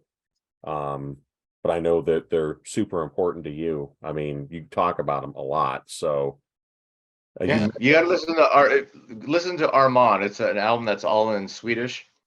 Okay. That album absolutely destroys. Even Rocky Dennis loves that album. Awesome. Nick, I'm writing this down to give them another shot. You know what? I'm sitting here thinking I have Black Moon Rising. Yeah. I did buy that one. And skip albums 3 and 4. They're 3 is okay because again the music was written for the previous singer. 4 as like one good song. Okay. But everything after that is gold. But listen to Armad. It's all in Swedish and it's just the most ridiculously catchy folkish power metal. Now you with met just it, yeah? beautiful vocals. Yeah, I saw their last live show ever in Atlanta with Pat. That's where I met Jason. right. And that, I was just going to bring that up. Falconer did bring Nick to Prog Power one of the years that I was attending there. I can't even remember the last time I was in Atlanta for Prog Power. I'd have to look at the. Might have been that year. It might have been that year. Yeah, you guys were talking about like spending too much on NDF and whatever. Like I think I tallied it up because they played like 14 songs and I spent about $1,500. So I did I spent like $100 per song to see Falconer. Wow. That's worthy. Yeah. I'll Awesome. never spent that much for Prog Power. That's I'm talking about hotel, travel, all that stuff. yeah. I would do it again tomorrow. That's why Jason gets the love seat. Well, I'm sure Jason have to take a second mortgage out on his house after seeing all the Tankard and Sacrifice merch. So Oh my gosh, yeah. Already He's looking not- forward. Already He's looking not gonna forward. You're not gonna take a second mortgage out for Merciful Fate though. No. No, dude, it was 60 miles or 50 miles away. Have to wait. Have to take a second mortgage. maybe there'll be one of the bands to be announced. Yeah, There you go. that would be over the top. I think we're safe there. That they're probably not going to be one of the announced bands. So what I've learned tonight is I will never pick another Falconer album because no one's gonna give a shit. So from here on out, that'll be my last Falconer choice. Best Swedish albums. Falconer. Nope, I'm not gonna do it. I'm not gonna do it. Best albums from Mythitin the guitarist. Not gonna do it. I'll just do Mythitin. I'm not gonna. All right. Mythitin's great, dude. What is it? The King of the Distant Forest? Yeah, and gathered around the oaken table. Yeah. They're good. In the band. Flight of the Raven. All 3 of them. They're great. If you like that stuff, it's just with clean vocals, dude. It's literally like it just reminds me of that. Yeah, stop being a bitch and just embrace Falconer. Oh, Pat, you're up for your number 3. All right. So this band has a shitload of albums out. This one I really kind of thought about, does it fit the category of a redemption album? And to me personally, it does. And I'm also going to say it with the caveat of, in my mind, this band does not have a bad album, but band started out first 5 albums were actually all pretty incredible.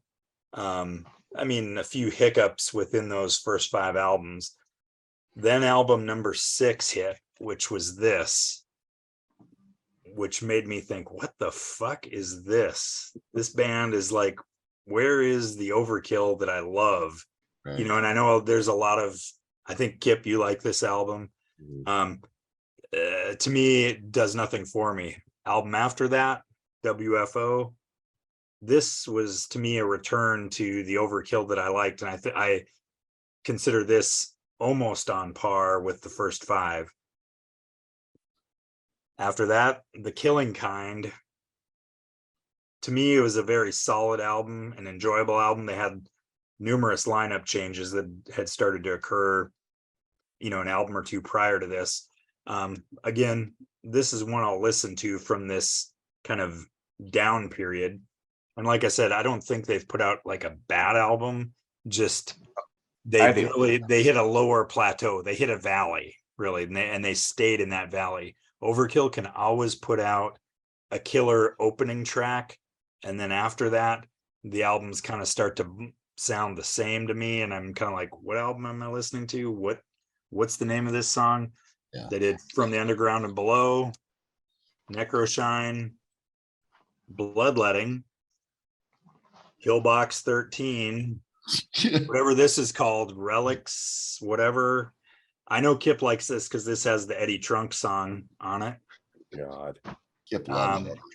Immortalis, which was decent again. Yeah. But again, nothing was hitting me like those first 5, and then WFO.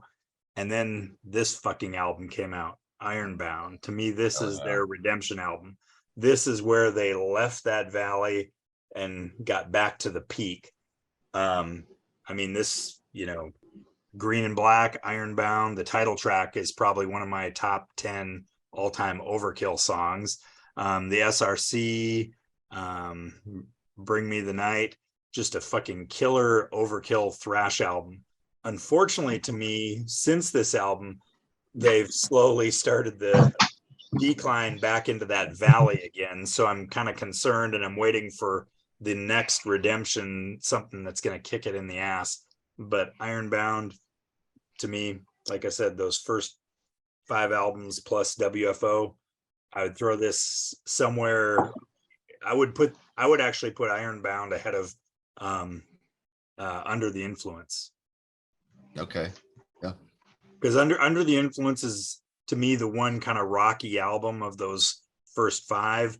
And it's just partly the sound. It's Overkill's never in their early days had great production. They were always a little thin, but Under the Influence really had that thinness to it. But yeah, Ironbound, top 6 Overkill, easy.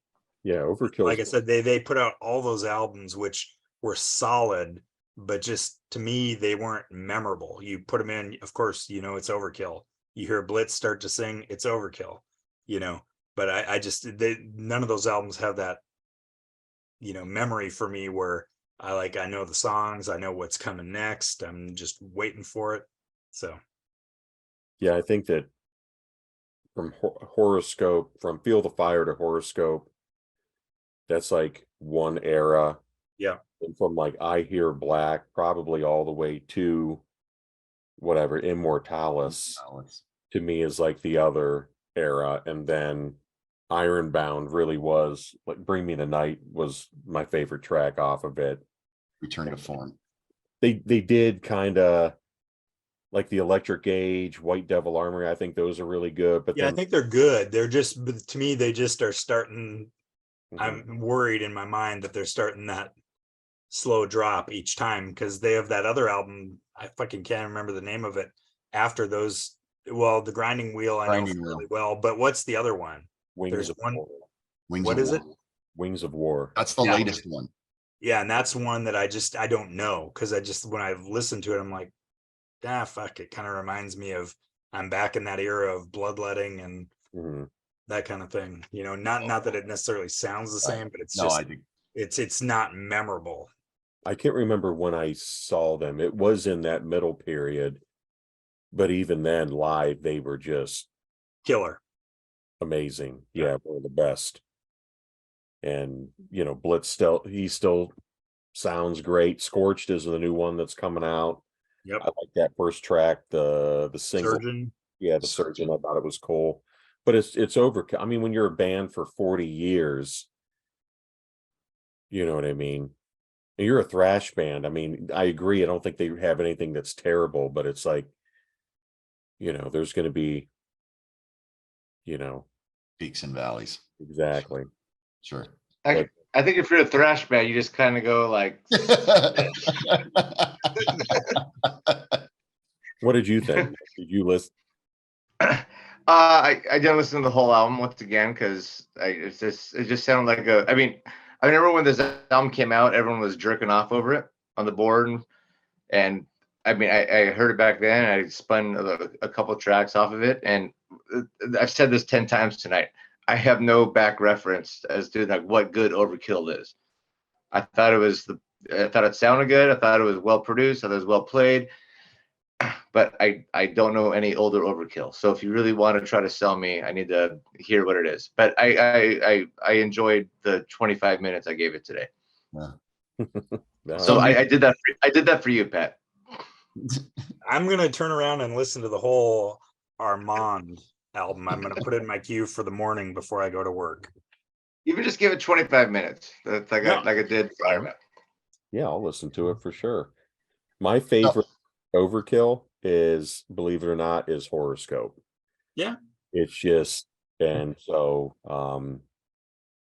they're just another crazy band, dude. There's so many good albums, and it's like I agree with you that from I Hear Black to Immortalis, it's like one big album when I think of it. Yeah. Like the album covers, other than I Hear Black, but they're all green. Well, Yeah. that's the band. That's Yeah. their identity. That's Well, who and they then are. this one, like I Hear Black, had the orange on it. Yeah. That was a sound of a shift, and then this one back to the orangey red. It's like Overkill's a band I'll never not buy an album. I'll never not pre-order an album. It's at this point, Yeah. they've given too much to me that I'm not gonna give them a shot. And if they come around live, I will never not see them because they're one of the in my mind best live bands I've ever seen, and I've seen them a handful of times over the last couple. And you've even seen Falconer. I have. Yeah, and they're even better than Falconer. What about you, Nick? How many times have you seen Falconer? Was it just that once, or? Yeah, that's their only second time they ever played the States. You saw them the first time. Oh wow, I didn't know that was like, yeah. They've only done they've done 2 fests. Wow. So Nick, when you heard Bobby, that wasn't like nails on a chalkboard to you. So he was bearable. Who the fuck is Bobby? No, Blitz From the Overkill. singer of Overkill. I didn't look up the their names. I get it. I didn't go to Metal Archives and look up every single person in Overkill. Just like Falconer found that guy and said, "Hey, we're going to create this band around you." It was like Dee Dee Verney and Rat Skates. They were at the fucking Harley shop, and they saw this guy, and they said, "We're going to create a band around you." That's how Overkill was formed. It was funny. Well, go ahead, Nick. No, I was just, now that I know that story, I'm gonna have to go to the back catalog because I really appreciate that. No, they're the one time I saw them, he didn't have a shirt on the whole time, and I'm pretty sure Ellsworth has 0% body fat. Like you could, it's one of my buddies in Minneapolis always said, God, what did he say about, how did he put it? He said, you look at his face and he's like this rangy fucking uncle, but then he's got the body of a junior varsity football player. Yeah. Yeah, with his mangled nose after that bout of nose cancer that he had. And the guy's like in his early 60s now and still sounds great. Yeah. Just wicked. You got a best YouTube video is you find that video of it's just like 2 minutes of Blitz laughing. So it's just different spliced together clips of him with his cigarette laugh. Yeah. Yeah. He literally looks like a fucking goblin. It's like thrash metal goblin. But Nick, I meant to ask, Falconer, are those dudes doing anything else? No, No, no. I mean like just other projects. That was it. That was, I mean, they said they might do something. The guitar player might do something, but Falconer's done. They should get Mythotin back together. No, I agree. That would be your next redemption, or that would be a comeback album. Yeah, we come back. They should actually blend Mythotine and then have Jeff Tate sing vocals. Jesus. Mythotate.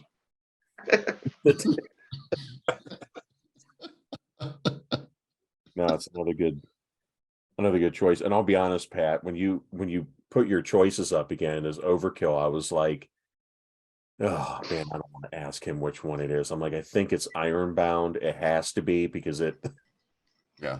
I'm just going with Ironbound. I'm not going to ask him again. Because it was 9 months ago. Yeah. It was 9 months ago. Yeah. It was so long ago that Nick was like, "What'd you do to your chops?" And I'm like, "They're still there. They're just gray." Well, I'll do my final one here, and this is one that I never. This is going from 2000 to 2023. This band was dead to me, and I never thought that I would ever. The words that I bought the new album, I never thought it would that would ever come out of my mouth again. Just absolute.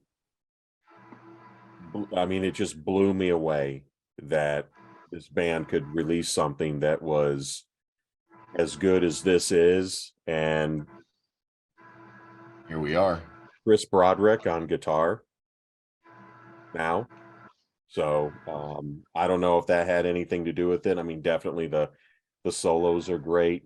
I think there's only 2 original or 2 classic guys, Bjorn Gelat and Anders Frieden.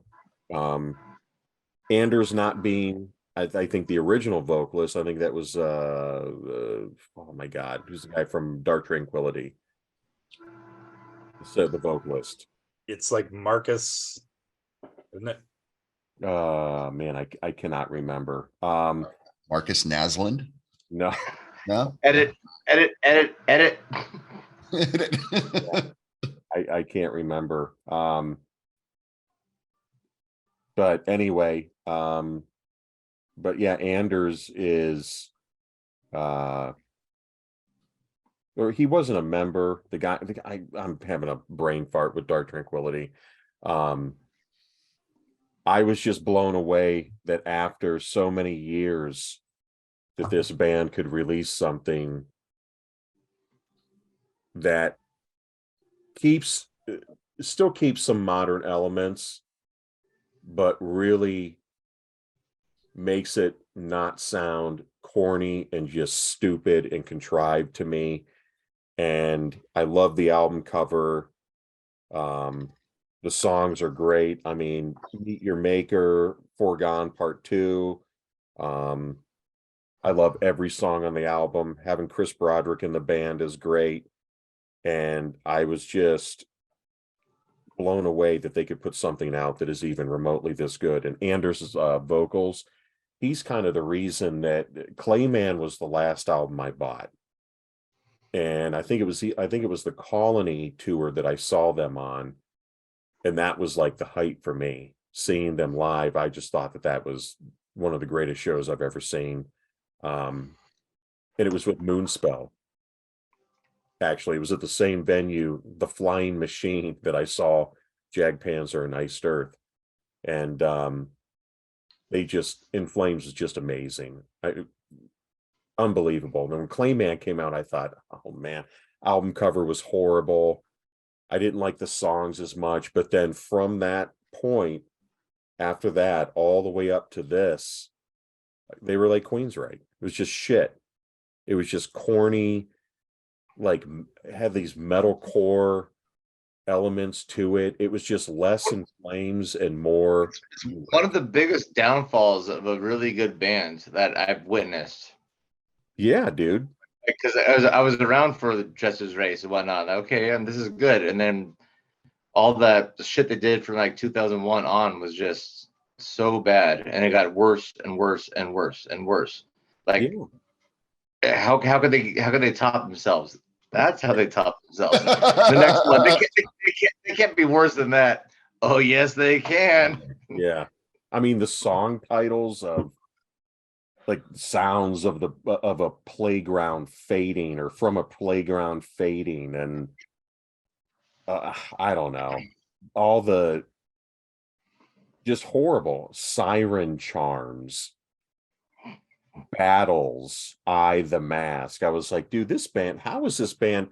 I saw them, I can't remember the album they were touring on. They were opening for Megadeth years ago. It could be Soundtrack to Your Escape, maybe, or Come Clarity. And they played nothing old except for Stand Ablaze. That was the only song they played that was old. And my buddy and I were the only two standing during Stand Ablaze. When they played all the new shit, all these new fans were up, and we were like, this is fucking horrible. Anders' vocals were crap. He was whining and just had these weird stage moves. And I just thought, dude, he's like Jonathan Davis from Korn, how he was acting. And then they played Stand Ablaze. It sounded great. We were the only two standing up, cheering for it. But You were standing ablaze. yes, we stood ablaze at that point. The duo. But I mean, it's just unbelievable to me that they could put something out. As soon as I heard Meet Your Maker, I was like, dude, his vocals are great. It's got one of the songs had just like a couple seconds of blast beats in it. I don't know. We'll see where they go from here. I think it's Michael Stana. That's the Dark Tranquility. That's it. Yeah, that's it. And he's with Jesper, by how you say it, in the Halo Effect, which is like old school In Flames, Dark Tranquility. So I'm kind of wondering if this was like a kick in the ass for the In Flames dudes to put something out. Because to me, In Flames was always Jesper Stromblad. And now that he's not in it, he had alcohol issues and all this other shit. I'm just wondering if now being in the Halo Effect, which was on my list of like one of my favorite albums of last year, if this was like a good kick in the pants for In Flames to put something like this out. Plus getting Chris Broderick in the band is... That totally makes sense. Being in that, like, classic, that all the highlight people coming in, just having the Halo Effects might have actually lit a fire in their butt. Yeah, because that totally makes sense. So, but yeah, this is, I guess I was going to choose Deicide, the last one, but as soon as this was released, I was like, I know it's kind of late, but I got to go with this, with Foregone. Just came out. So I recommend it to anyone. I think it came out on the 10th. It's pretty recent. It's pretty recent, Kip. Yeah. Dude, I've listened to this so many times since I got it last Friday. And what label are they on? Nuclear Blast. Have they always been on Nuclear Blast? No, they're Central Media earlier. Okay. Yeah. I think they were weren't they Nuclear Blast with Horacle? And then I think they went to Century Media. They may have even gone to another label or two. In that like absolute just cancer era, that shit era that they just, like you said, just topping themselves. Worst albums, but could they tour with Jeff Tate today? Yeah. Yeah. So Kip, I hated to wanted to listen to this, but it is definitely better than anything they've done in 20 years. Cool. But that doesn't mean that I didn't love it, but it's definitely the best thing they've released since probably 2002, 2003 maybe. Yeah, I think since Clayman, so that's 2000. Yeah. So it's it was good, but as a redemption, giving it a 6 out of 10 is a redemption out of like 2 out of 10. Yeah, I listened to it, or I got 9 songs through, and I was like, I didn't get any excitement out of it. Like, when you said this is a redemption, because after Reroute to Remain, that was the last, that's the last album I bought from them. And I don't know, other than maybe, when you get samplers and shit, I don't think I ever even checked anything out in that period that everyone shits on, because I just knew I wasn't going to like it based on how Reroute to Remain went, and that, all the critiques of everything following. So for me, I was never a huge In Flames fan, but I have all that stuff and I enjoy all that early stuff. And I can go back, once a year, listen to a couple of the albums and get enjoyment out of it. But when I listened to this, I didn't hear anything that pulled me back to those kind of albums, Horacle. And You should just check out some of those other the crap era. Well, it's weird because I don't really mind Reroute to Remain. I mean, it's a shift, but I can listen to it and kind of be like, okay, it's where they're getting off. But yeah, it gets bad, and maybe it'll give you a different perspective on. I might be like, God, where's that new In Flames? I got to hear that thing now. What about you, Jay? I haven't had a chance, haven't given it a chance to listen to it yet. So, I mean, will I like it? Based on what you guys know about, well, I like it. I don't know. Super melodic. It reminds me of Colony a little bit. Jason, have you listened to any of the older I stuff, or not? older Like, Flames, no. I wouldn't go back to the oldest, but yeah, I do like Colony. Colony. I mean, because that might almost seem light to you now. Mhm. Okay. But I mean, it's it's melodic. So I mean, I think you would probably like a couple of those albums from late 90s. Yeah, like Horacle and Colony, definitely. They were just a big band for me, because when I was getting into heavier stuff and I got Horacle, that was huge for me. And his vocals they're death metal vocals, but they're Swedish death metal vocals, so they're not like the guttural. Right. So go ahead.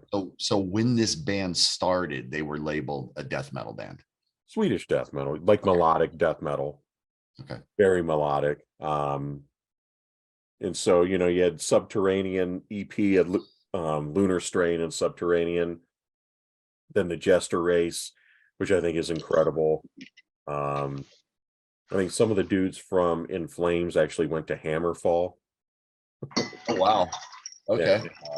And, so, and then pretty much the halo effect now is pretty much In Flames, but without Bjorn and Anders. It's just the rest of the guys, but with Michael Stana on vocals.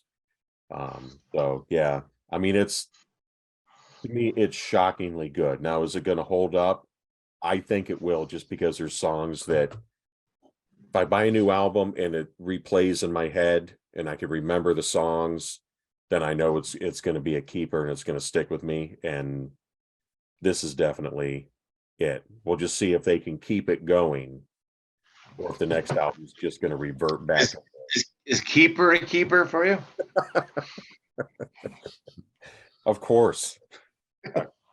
Hey Pat, did Keeper attend Dickinson High School? Oh my God. Not that I'm aware of. But yeah, no, this was a cool episode. 9 months in the making. So hopefully the next one won't be 9 months from now. No, hopefully No, not. we'll be back. We'll be back. I gotta think of whatever we do for the next episode. I gotta do 1 or 0 thrash albums for Nick. I gotta get something traditional or doomy or deathy or something. Something Blackie, maybe Blackie Lawless. Yeah.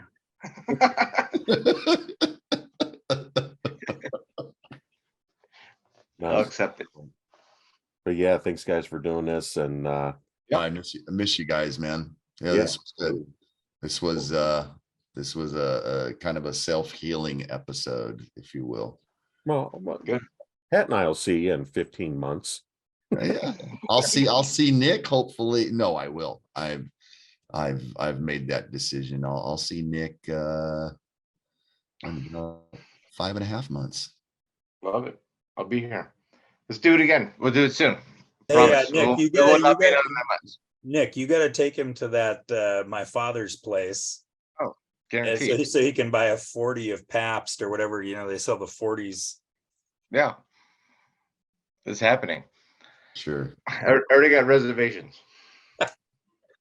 All right, guys. Thanks a lot. Yeah. All right. Cheers, Peace guys. out. Later. Bye-bye.